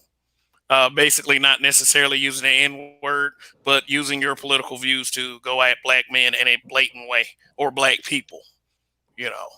Basically your average social justice warrior, or what call it what it is, white supremacy. I mean, it's going at black men at the end of the day, and just like Edward mentioned earlier, because I didn't say this plenty of times. Show me the president of the United States who wasn't racist. Point blank, period. I mean, Obama was raised with an older white couple's ideology. You can't even prove to me he ain't racist. I'm not saying he is, but I'm saying this real talk. I'm not saying I know, that's why. That's some real shit.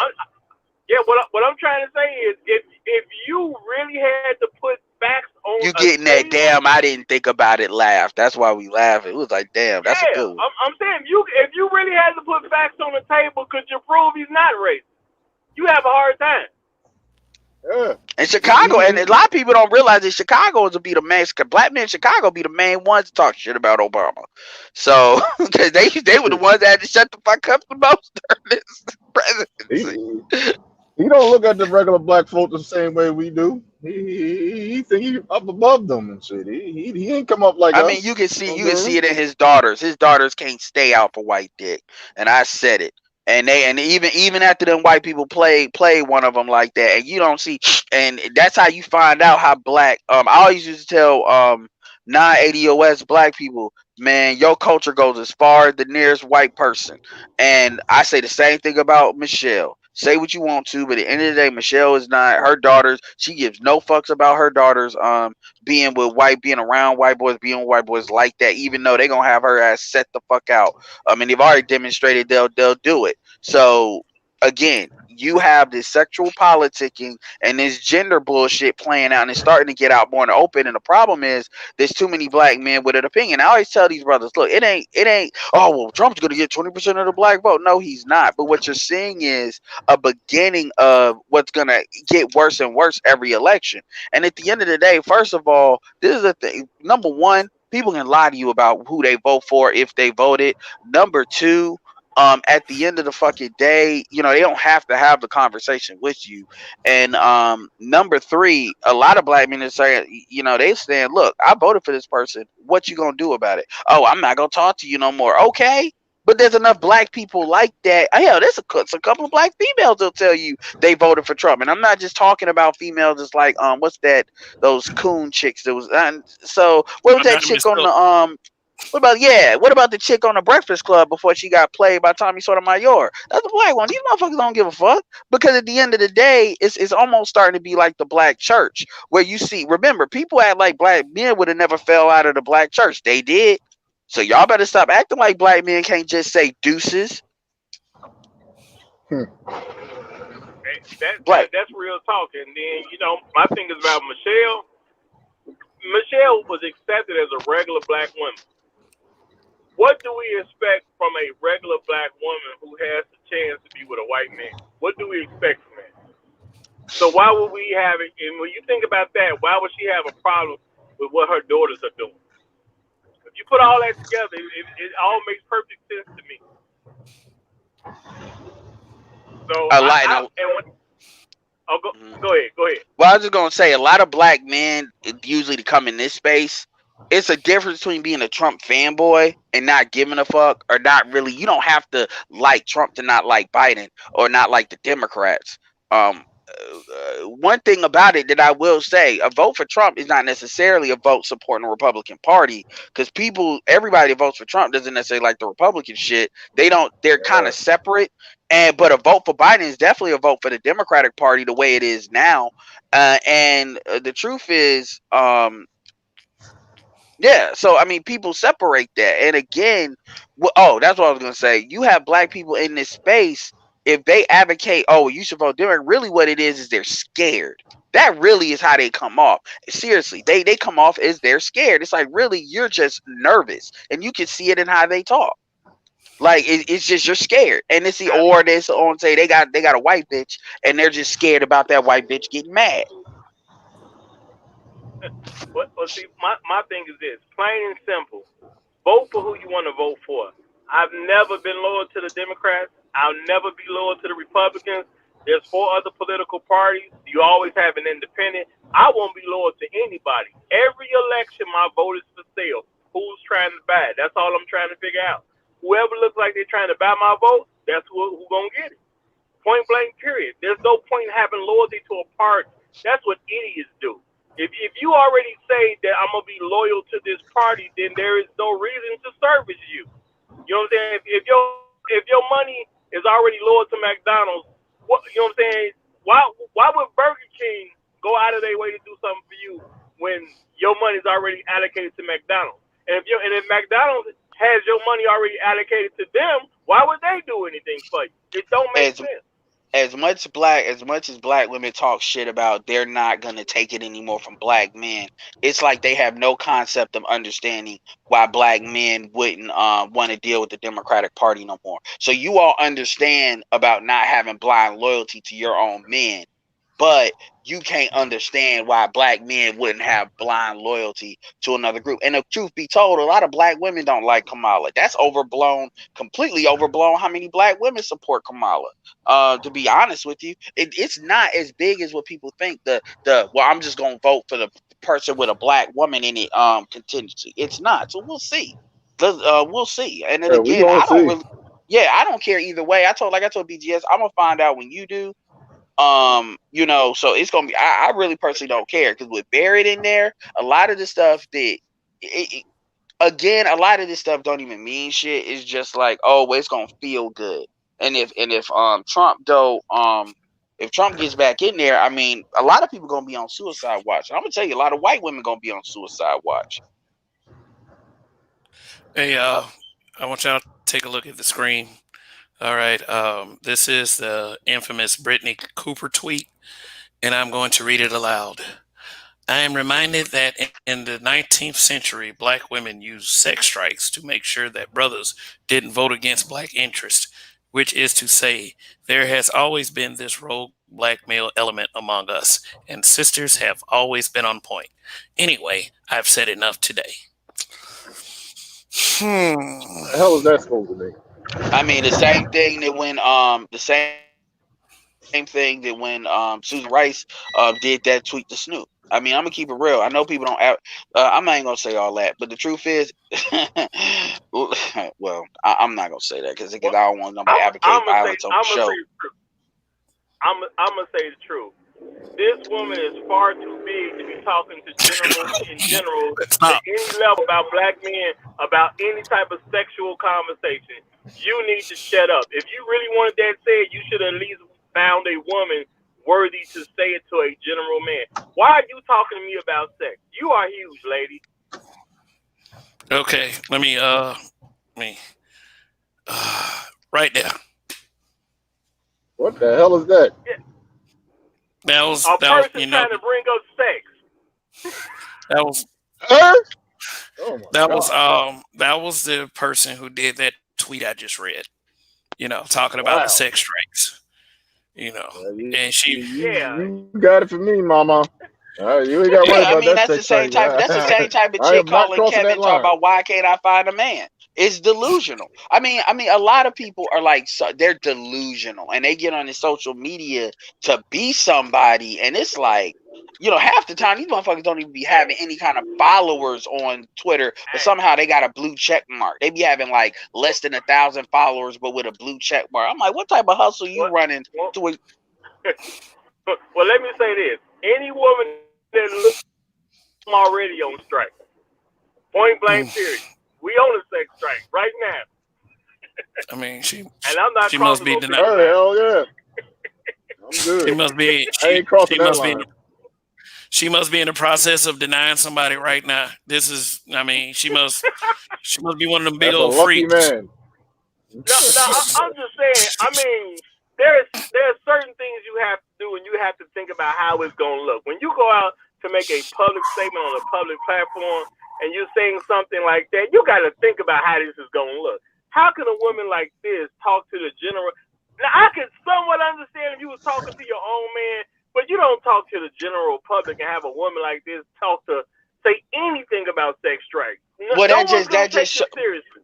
But that shows you the narcissism and delusion, man. It's the same thing to where this is, again, I'm not trying to campaign for Kevin's channel, but this is where you hear these females over and over and over think they deserve a high value. Like it's mental, it's a mental issue. I call it social mental illnesses. Mental illnesses that come from like social media and social bullshit. Like for real. They really be believing this. And motherfuckers be thinking like, even when Susan Rice did the shit she said, like when she said that shit about Snoop Dogg, they really believe this.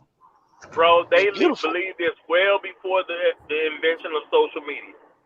Absolutely. But I'm talking about they used to be smart enough to hide it to a certain extent, at least in public like this. They really couldn't get it out to us. The low people on the totem pole couldn't really express themselves. Social media has making it where anybody can get their opinion heard to a certain degree.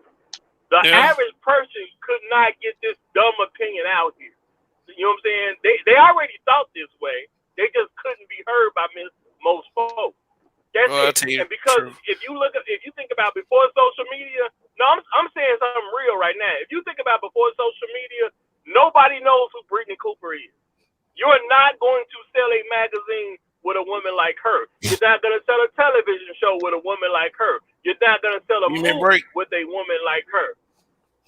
If there's an exception to every rule, tell me the other, give me a break. No. Who was the other fat?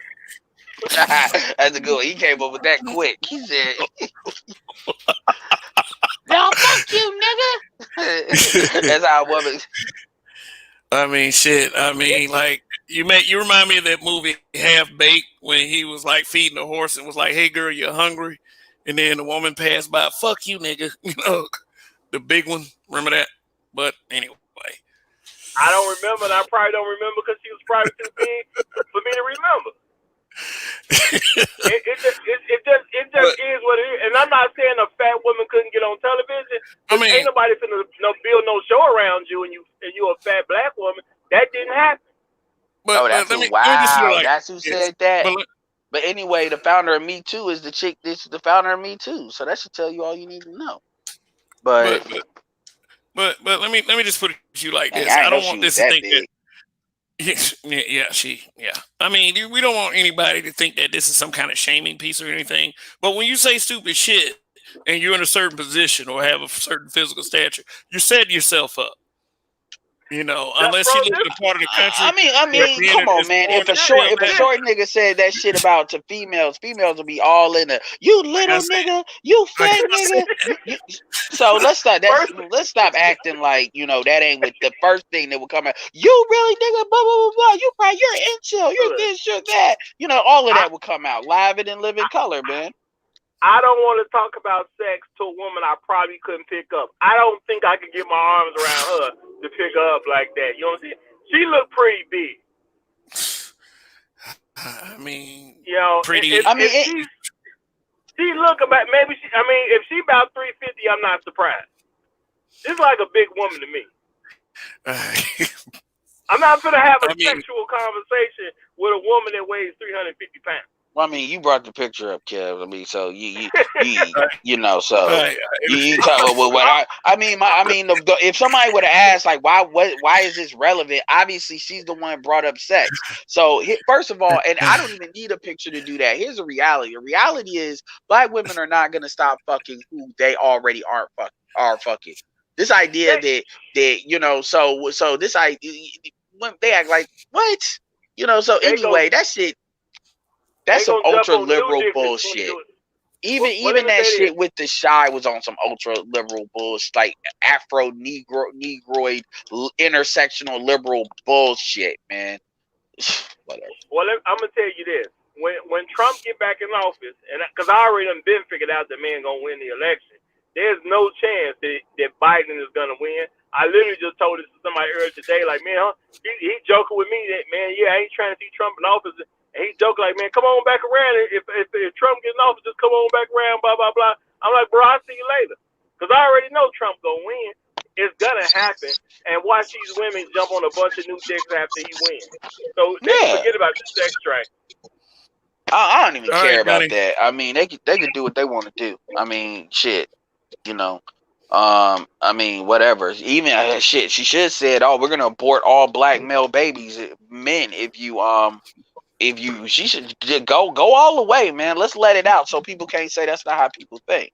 I'm for get it all out. Get your hate out. Let it out. Say something sensible. That woman is big.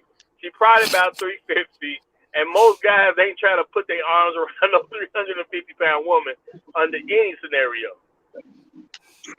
So my thing is the only thing that she should be advocating in terms of a strike is a hunger strike. This bitch ain't got no neck. I don't think it's physically possible to penetrate her unless you got her in some stirrups. It's just insane to me that she would say some shit like this. She said this with some vitriol just to get into the mindset of y'all listening. Hey, y'all paying attention to my comment? Good. Let's shit on black men. There's no historical evidence that even suggests that this was a thing. And the mere statement is saying black men are not smart enough to be trusted with the vote. It's always been she low key confirmed the gynocracy, by the way, too. Talk about there's always been a rogue element. So everybody's always been on the same page. This is that when BGS did that video with what Art Saul talked about, black women want black men to submit. This sounds like something where you in a position of power. So I love it. That's what she meant, exactly that. And at the end of the day, I mean, this is just more evidence of the gynocracy at the end of the day. And my thing is, I'm just insulted that you found this chick to make this. I'm not gonna get past this insulted part that you found this woman to make that statement. That's just super insulting to me that you allowed her to make that statement. I mean, but that tells you the arrogance of it, though. That tells you a lot just with that. It's like that you actually expecting for them to have enough respect for them to actually pretend it ain't what it is. Yes. Oh shit, you lucky she didn't put a transsexual up there to make the statement to tell you what she really think of your ass. And my thing is at least pretend for the goal you got. Because you got a woman talking about no sex who look like she ain't had sex in at least a decade. You know what I'm saying? I'm sure you can't find somebody having sex with her. I'm sure you'll never That be able to requires find. too much respect for black men. Sorry, that can't be done. So even on that logic, see, you look at that logic. Even on that logic, I mean, the stuff actually speaks volumes. And actually, that was an interesting picture because she doesn't look that big in the picture. So I'm like the first Nigga, she's Twitter. the majority of the I'm picture. talking about Come the on now. tweets. The Oh, tweets. she's Like the you majority don't, of the picture. dude. You don't get the sense that she's that big from the initial tweet. My nigga, Not she's that bigger big. than the couch. Now he's You saying don't from get the the picture sense that she's that big from the tweets. Oh, picture. okay, from the Yeah, tweet. yeah. She Okay. she talks as if she has some perception like that's her place to actually say that. You know. Yeah, So, like you don't get. do Yeah. So understand. when I saw the second, I'm like, God damn. Yeah, well, my thing Yeah, is people that who was her best picture. But let's keep that in mind. That's her best. The one she put Yeah. on that tweet, that's the best she could come up with. Now And she she gonna don't come look up with small a in that thing picture. saying. Now she gonna come up with a thing saying protect black women, which is code for leave me alone. I bet she makes some Protect bomb black ass potato women. salad. That Protect nigga black potato women. salad is on fleek. I say this Why much: don't you, if she threatened to not make Donnie? a potato salad, I'd Why be don't sad you about it. protect black women? I mean, Listen, I can't protect you from yourself, baby. I can't. What I'm does not that mean? What does that even mean? Well, if you didn't hate black women, you would know. I'll protect you when you're making this potato salad, baby. Go ahead and get in that kitchen. Fry up some chicken. That's all you can do for me. Nothing else. I know her cooking is fire. oh yeah, I'm sure she can throw down. Yeah, I'm sure she can throw down in the kitchen. That's about the only bet I make on her. She can tear something in that kitchen. She got some. I make some good macaroni and cheese arms. Just I don't care. Just protect black women. She is not the size of a woman that can't cook. That nigga like she makes hot you dogs be with fucking potato surprised how many fat bitches can't. If she can't Now cook, it's motherfuckers foods. I know a lot of black women can't cook nowadays, but this ain't one of them. protect black women. Hey, but let's shift it a little bit. You know, and I don't want this to be seen as a bullying because you know how YouTube is. That like YouTube how you gonna protects bully public. Somebody that big? Can you bully somebody that big? Man, I don't even know, man. Because truth be told, I mean, you know, shout out to BGS for doing it. You know, this guy BGS tripped up so much he had to do an 8-minute video for this. He said, "I gotta comment on this stupid thing." Well, you know, well, I'm just trying to say, can any regular sized man take a punch from her? It's a lot of weight behind that punch. That's all I'm saying. Oh, she got to protect black women. Oh, she got to do it. You can't lift her. It's game over for you, nigga. You better hope. But Cube, and that's another thing too. What Cube got to sell to anybody? like for real. Like what Cube got to? I'm just saying, seriously, Cube's investments, man. Cube don't give a fuck about what none of these motherfuckers are saying or doing. They talking about we're gonna because that's the only level of power that they got over you. Like this power of we're not gonna buy your shit or da da da. Cube got his shit, so he get. I mean, and the thing is, he was actually trying to help you motherfuckers, and the only thing that black women saw was. And this is the same thing with Obama and My Brother's Keeper. Do you realize that a lot of these chicks had the same energy for Cube, even though they wouldn't be as loud about it? If he went to talk to Obama about My Brother's Keeper, well, why you got to do something only for black boys? Protect black women.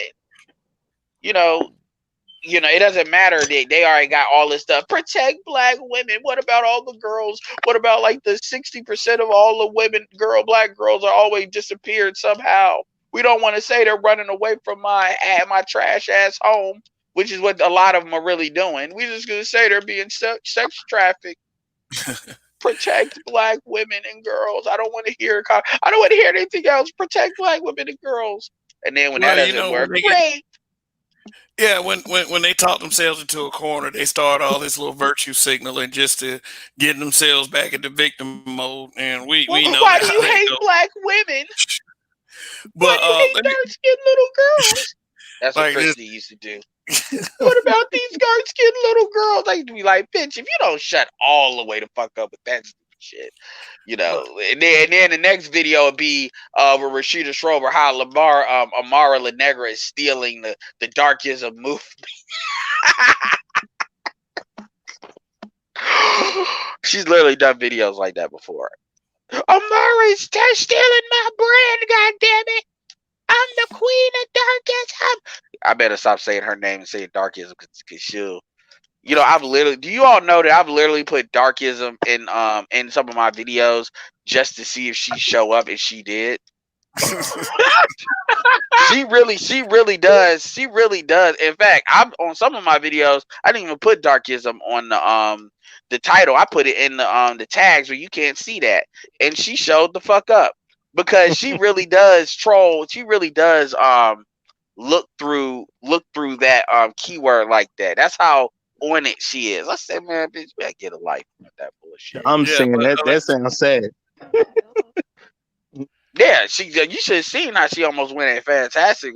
She did an interview with Fantastic. She said, you copywriting my shit. I'm the queen of darkism. I'm like, what the fuck?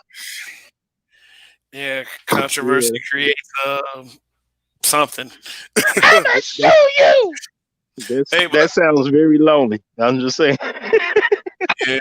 You can't steal darkism from me. This is all I've got. But let's read this on the screen. This before you, I'll say this after. This is actually some mundane shit. But I got into a argument with somebody over the fact that if Jade is black in Mortal Kombat. I said, look how dark her ass is. She that's ours. Like, so because somebody get mad, because they got mad at me because I already proved that Cyrax was black too. He's a ninja. And I said, nope, take the mask off. That's he black. He black. Jackie, Jade is not black. Yes, she is. Anyway, go ahead, y'all. That shit was funny. I said, Garrus, go ahead, my bad. Yeah, people. Yeah. The fact that you even got an argument over something like that.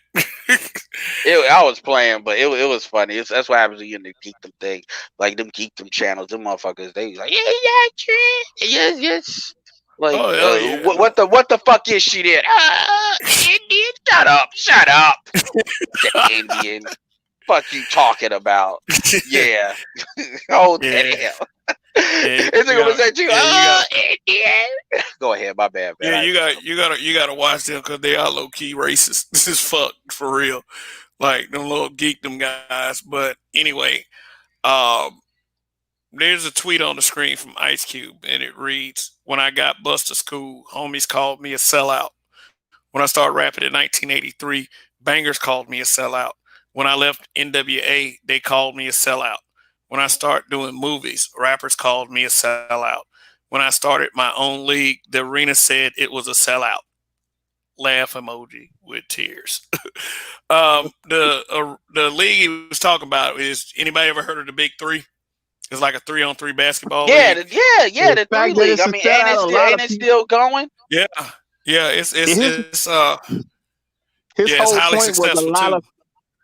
Yeah, his whole point was a lot of people heard the Big Three. That's why it's a sellout. You know what, man? You know what Cube should have did? Cube, or you know what? He could still do this. What Cube should have did? Fuck everybody, man. If Trump wins the election, you need to do a tweet. Just put a picture of Vaseline, and then just leave it, and that's it. No comment. Well, you see.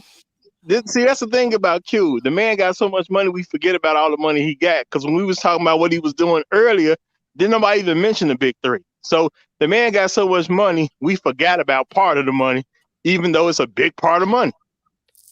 Yeah. And, so and he ain't worried about what we talking about. How many people he done put? You know how many people he done, like how many people he done put to work? How many players he done put to work? We're not even talking about like black folks. As far as black folks that probably ain't getting paid no money to do the referee thing. A lot of staff. I mean, Cube is like, really, man. These motherfuckers can't say shit to Cube. Man, God damn, these motherfuckers are stupid. With them athletes that are blowing their fortunes and things like that. Them people that's on that last contract or didn't quite get it all the way together before they left the league, he giving them a chance to get it together right after they leave the league. You know? So he's doing something for them. and he doing something for their families. What this shows me is it don't matter if you with a black woman. It don't matter if you do the right shit. At the end of the day, Glenn and Cameron called it the Black Community Marketing Department. If you don't march to the script of the Black Community Marketing Department, you are whatever they call you, a coon, sellout. That's basically anti-gynocratic. That's really what that is now, because it doesn't matter. First of all, there's a big difference between even Brandon Tatum, Anthony Brian Logan, and Candace Owens, and then motherfuckers have an opinion. Even with Kanye West, say what you want to about Kanye. Kanye has done a lot of stuff for black people too, man, and he don't be kissing Republicans' ass like that. Remember what he said with George W. Bush? You don't give a fuck. I mean, very few people would have had the balls to do that, and that's in Hollywood, where they could have ended his career. And then what he did with Taylor Swift, which we call that temporary insanity. But Kanye actually helped one of my homies. He helped him get a construction business off the ground. So you know what I'm saying. Kanye does a lot of good stuff. It just ain't all in the news.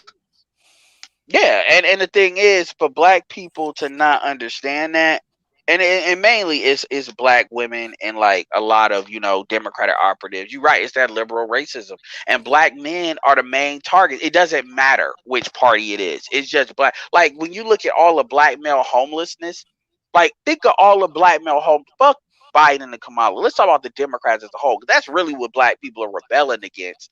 It's look at the black male homeless in all these cities. Those are all democratically controlled. Or you said I should vote Republican? No, but you shouldn't vote for the same fucking people over and over again. You don't gotta vote for the same Democrats. But guess what? What happens when we do vote out other DAs? A lot of these black DAs just letting these cops go, or a lot of these DAs are Democrats.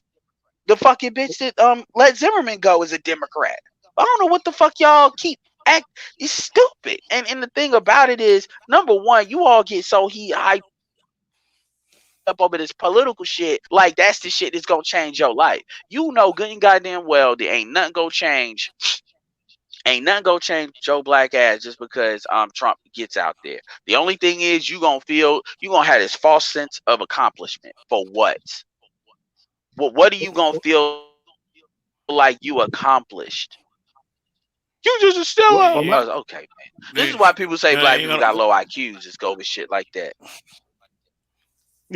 Well, see, my thing is, in the world we live in today, where you have so much information at your fingertips, you can look these people up. If you voted third party, you start putting pressure on Democrats and Republicans to at least consider what you want. Trump made a good move, because if it was for nothing but optics, at least he looked like he cared about what black men think. And nobody else did that. And you can't say how long has it seemed that any politician cares about what black men think. You really can't say that, because everybody else who been a black man who really dealt with something political, they've been a political person themselves. And political people are detached from regular society. Hey, what do y'all think of D.L. Hughley basically saying he was calling out the fact that Trump only talks to black celebrities? I mean, I know this is probably you kind of cut out. I mean, cut out. What are you calling out? What? No, he was calling out that he only talks to black celebrities for some peculiar reason. What do you think of that? So the way I see that is he only sees black. Okay, Democrats only talk to pastors. Well, yeah, but I only see it. Yeah, because entertainers. If we aren't entertainers, if we ain't out here shucking and diving for them, we're not relevant. So he does that to kind of pander to the people. They say, "Oh, he got a celebrity in there." But in the same way, you did see Biden talk to who? Democrats do the same shit. They do with the pastors and shit. Well, Trump, Biden talked to Cardi B. What are we talking about? Think about it. The Democrats wouldn't talk to Ice Cube, but they talked to Cardi B. Shout out to the dude in Facebook that pointed that shit out. Think about that shit for a sec. You will talk to Cardi B. But you hear me? Yeah, we heard you. We heard. Okay, I'll make sure that y'all heard that shit. Go ahead. No. That was a great thing to point out. And see, this is my thing. Okay, you talk to a celebrity. I get you talk to celebrities so people will pay attention to the fact that you talk to somebody. Okay, who are the rest of these people talking to? Because I'm not seeing regular old everyday black folks being represented by people that's in politics. I'm not seeing that. So at least if you talk to a celebrity, at least I know he probably got some relatives as regular black folks that can say this what we want.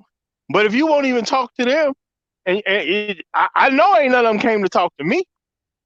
I can guarantee you that. Ain't one politician in any neighborhood I've ever been in, I've ever seen one politician coming around the neighborhood talking about what y'all want. Not, and I'm talking about at low levels, even the aldermen. They don't come out asking what we Yeah. want. The thing about DL is, I hate to say this, but DL is a kindocrat too. He just try to be smart about it. That's the thing about DL. He tries to, Yeah, get in where he know he can get in. yeah, and see, my thing is that statement don't even make sense to me. Well, you know what? This guy, he only talks to celebrities. And you're comparing that to what? The people who won't I talk to mean, nobody? again, so what do you got to say about Biden talking to Cardi B? Like, seriously. Like, are you serious? And I'm not saying that everybody makes it like it's this binary bullshit, but I'm serious. Like, what the fuck? So, like, are you like? Cause yeah, you right. I'm wondering why ain't nobody talking to Dr. Claude Anderson. But let's keep it all the way 100. Let's keep it all the way 100. Well, they It don't ain't want to like the talk to Dr. Democrats Claude do that Anderson. shit, huh? Well, no, I was just saying at the end of the day, they don't want to go talk to someone like a Dr. Claude Anderson.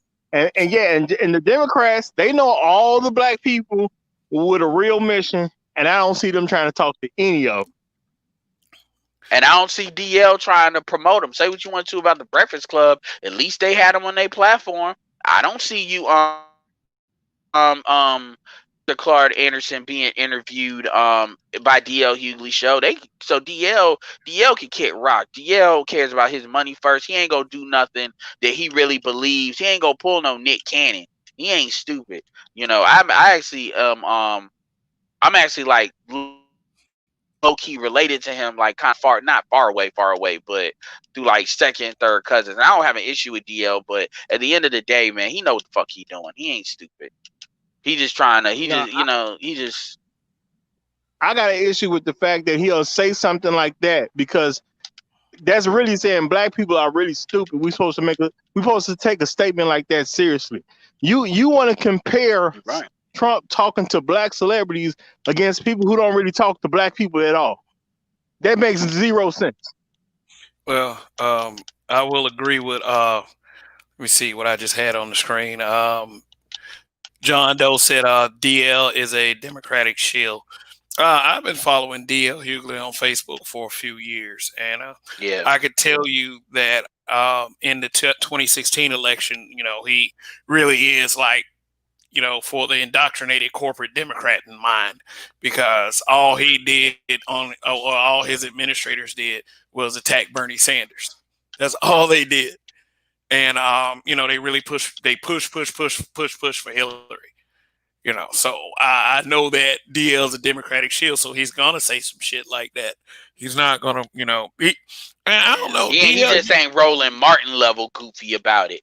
But no, But no, you right though. I followed him too, on Facebook and Twitter. And yeah, a little. I don't be paying attention to what he does probably as close as you have. But yeah, that's why I was saying what I was saying. You right, he does. And at the end of the day, man, when it comes to the depths of these issues, because he talks about, oh well, have a GED. I'm the person with the GED section. Well, you don't gotta be no college educated person to really be a thinker. You know what I'm saying? But at the end of the day, man, he's not really interested in doing anything that's going to absolutely rock the boat.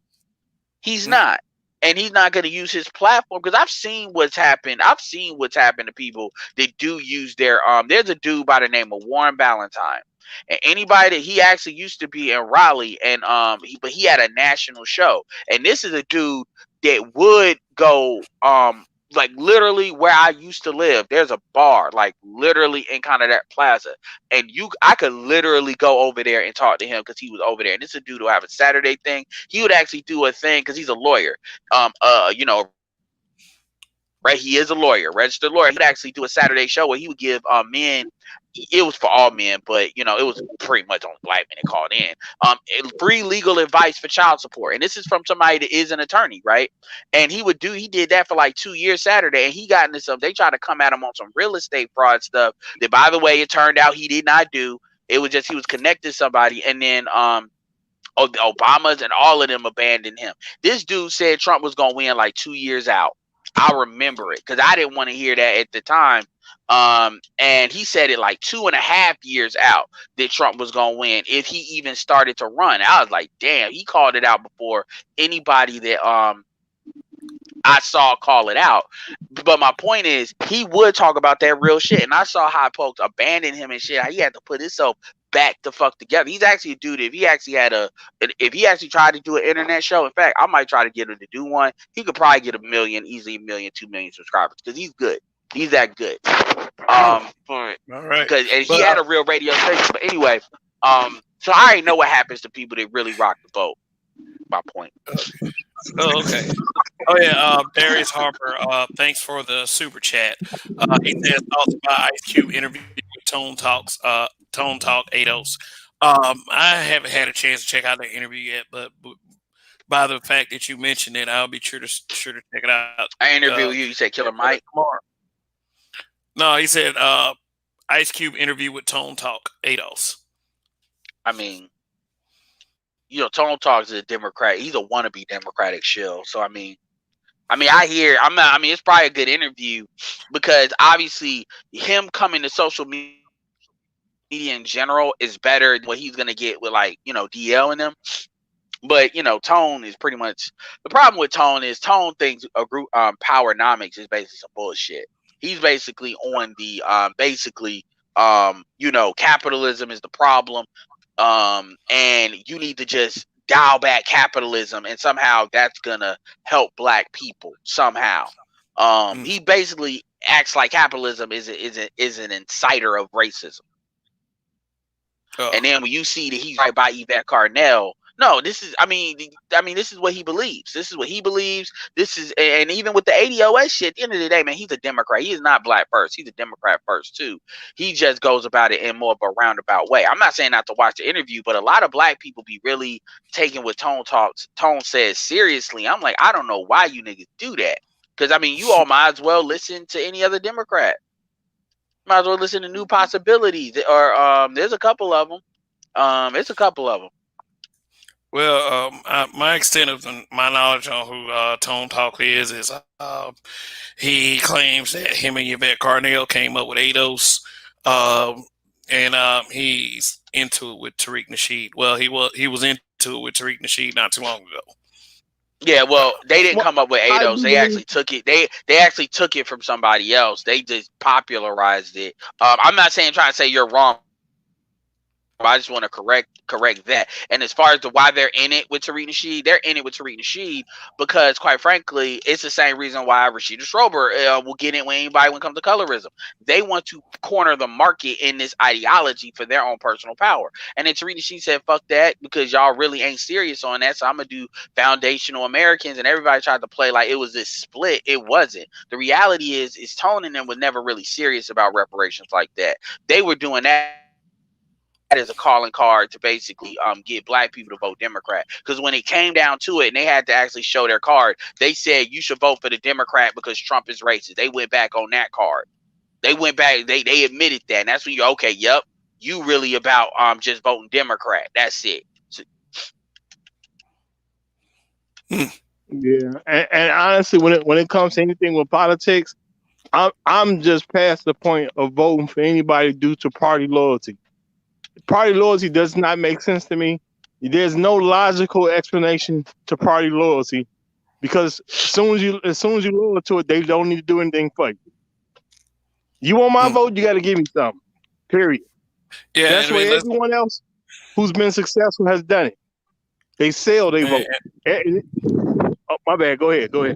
And I was just gonna say this real quick. And um, people want something for their vote. I mean, you're fooling yourself if you're telling that you're telling yourself you don't want something for your vote, and it's not realistic to me. Well, you have a low IQ if that's what you think.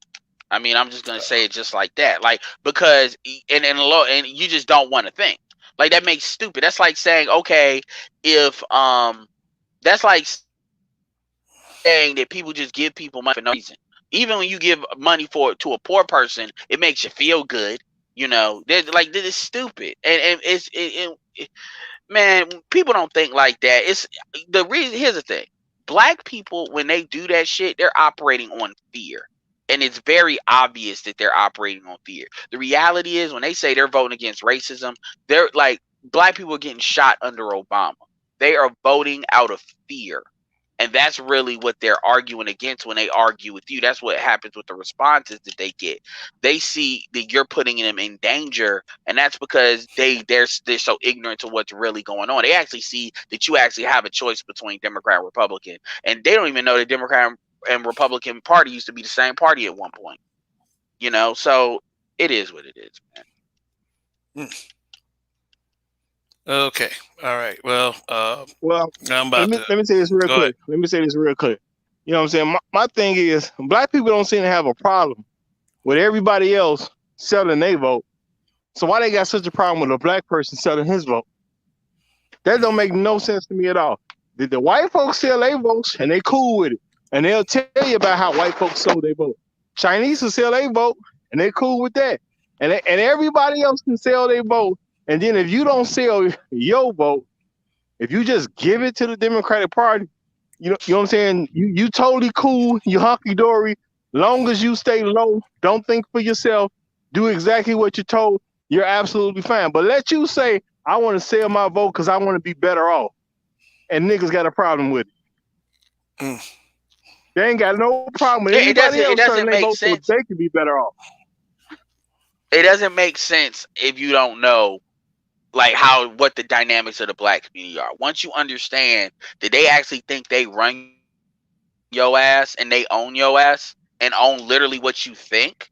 Once you understand that collectively that's how black women think, then everything makes perfect sense. And this is why people get mad at me when I talk about the gynocracy. But I'm like, most people really legit don't understand why this shit is. They know it's stupid, but they don't know where it's really coming from. And once you understand that, I mean, it makes sense. I mean, it's like watching sports, and it's like watching a game that you don't know nothing about it. But once you understand the game, then I mean, you understand exactly why shit is the way it is. It's not a big deal, and it's unfortunate, but it's not. And that's why I do what I do. But I mean, this election's gonna come and go. Like I said, it's gonna be fun for the first week. We'll see, especially if Trump wins, because folks are gonna be losing their damn minds. You're gonna see an actual emotional, collective, physical. I actually believe some people might die over Trump getting elected if he gets elected. They might fall into depression. They might commit suicide. I actually, but that's how like mentally tied some of these people are to who the presidency is. And I'm not just talking about black people. I'm talking even white people.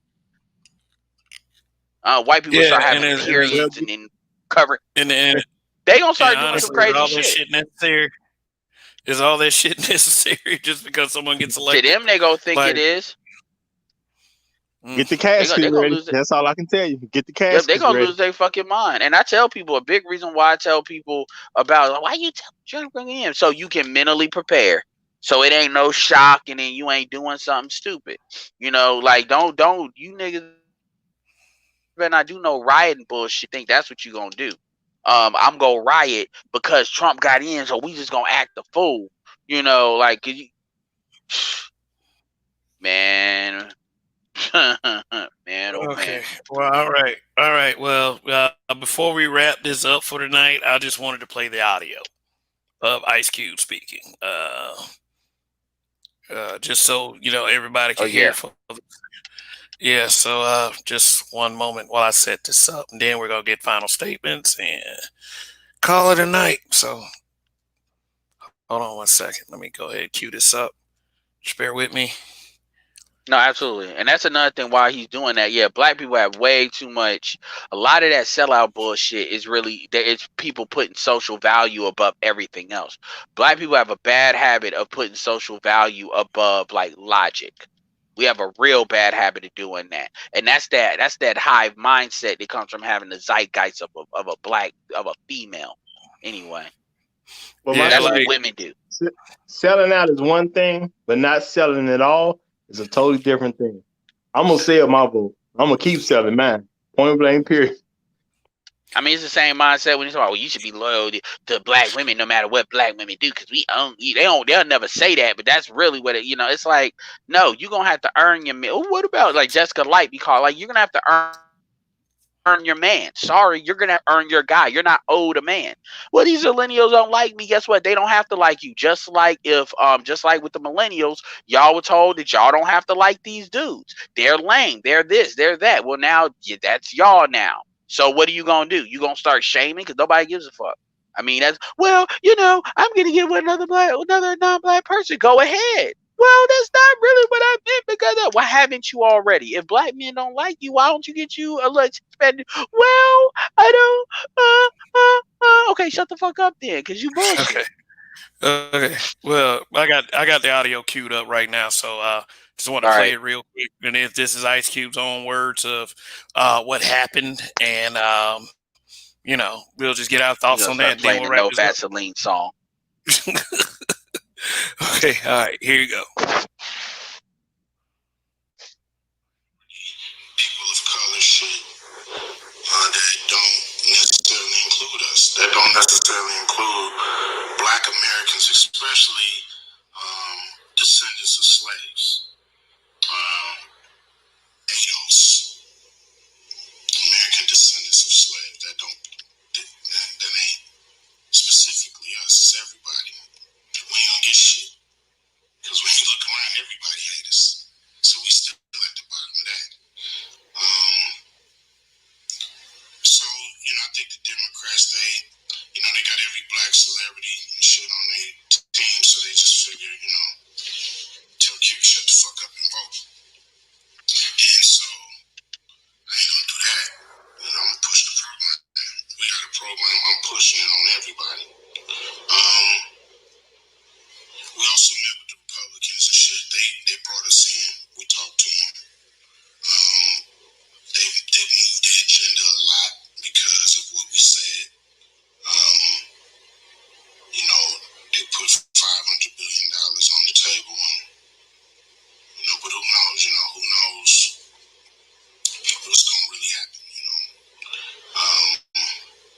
I just know one of them gonna win, and I don't know if it can really matter to us. We gotta just push whoever's in there because ain't nobody really solved our problems. You know, people say we can't take another 4 years of this. Black people, we can take anything. Shit.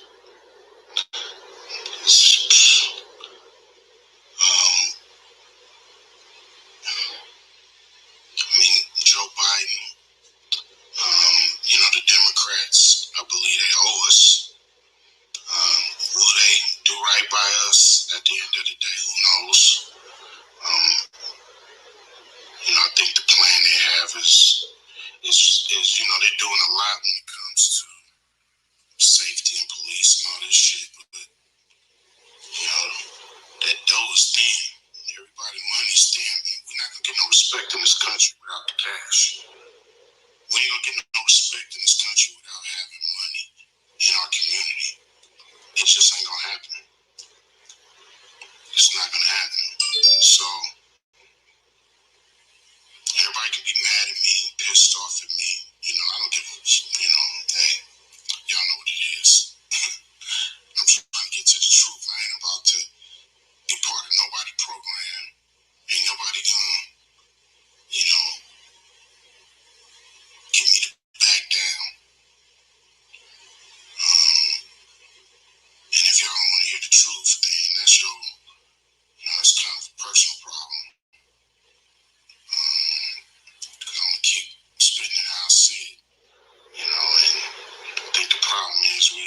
too one-sided, and we need to hold everybody to the fire and make sure everybody do what they're supposed to do when it comes to black people, not get caught up in a whole lot of white people business. We need to worry about our home, what's going on with us. And then when we get what we got to get, then we'll, welcome everybody. But we got to make a decision. And we got to push people to do something big, and do it right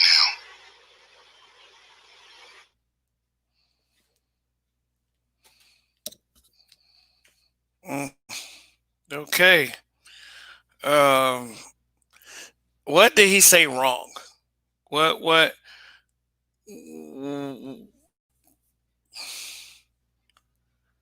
See, what did he say wrong? He ain't trying to love them white folks like that. That's I'm being sarcastic, but that's what he said wrong. He ain't trying to be in love with these white folks like that. He trying to be able to breathe. Another thing is, you can tell he was thinking about what he was saying too, which is something you often, you can tell he was thinking about what he was saying as he said it. And like I said, there's a lot of stuff Q can do, like as far as putting it into the right hands with the right people to get to really. The thing that Q's got to understand, the black people have an ignorance problem and an education problem. And when I hate that term education as far as explaining the way shit, but even though it's starting to move in the right direction, which is why he is even getting this information in the first place, as far as what the streets are talking about, the reality of the situation is you have to constantly ram these people with logic and say, you all that sellout bullshit and coon bullshit, you all are gonna actually answer what the fuck is being said. And if you don't, more and more black people are going to pick off. And guess what? They don't have to tell you. They don't have to announce it. They're just going to do it, and you're going to find out. And this is how the Democrats even started to wind up in the situation they wound up in when the Republicans were supposed to be the ones that lose market share. It's because, folks, what the Democrats are essentially doing is they're trying to run out the clock. And they're trying to run out the clock to reset the game. And that's what they're always doing. And again, what Q won't say is at the end of the day, you got a lot of people that's coming at him is basically the gynocracy. It's basically black women. And basically the reality is the real sellouts of sisters. Those are the real sellouts. And somebody needs to have that conversation and start putting them against the curb. Who are you loyal to? Because you can't be loyal to the community are you loyal to your community, or are you loyal to a party, or loyal to these white folks where it's on the left and the right? Y'all talk about Candace Owens, but how many liberal Candace Owens are there? So, but see, he won't go that far, but that's really what needs to happen. I think he also said in there somewhere, did I make enough money without you niggas to not really care about what y'all talking about in the first place? I think that was encoded in there somewhere. Yeah. But and I don't think it was an insult. I don't think it was an insult. Let me make that clear. I don't think it was an insult. That he was basically saying, I'm literally smart enough to think for myself. Yeah, but also what jumped out when he said that people are talking about they can't go through another 4 years of this and that, and he said something that made you understand how prideful he is with our people. He said we can go through anything, and I think that's been proven. So, they talk about like we can't go through 4 years. Like, you shut your stupid ass up.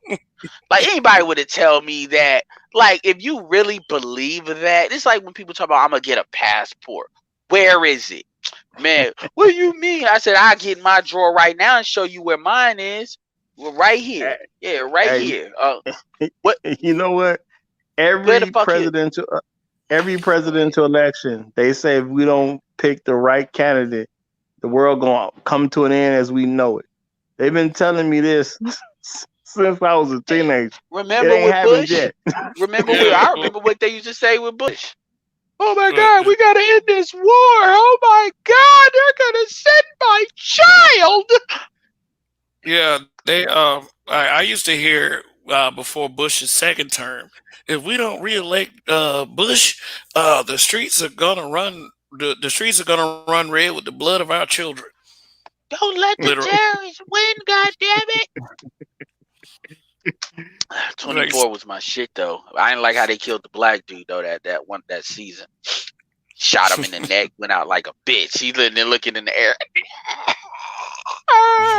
Hey, they didn't shoot the president when he was in the White House, but I swear that as soon as he got out of that motherfucker, as soon as he got to the nearest window, he started all of a sudden, Allstate, are you in good hands? They sent him to heaven. AKA them Allstate commercials. I see. Anyway. okay, all right, guys. I'm tired. So, final statements, gentlemen.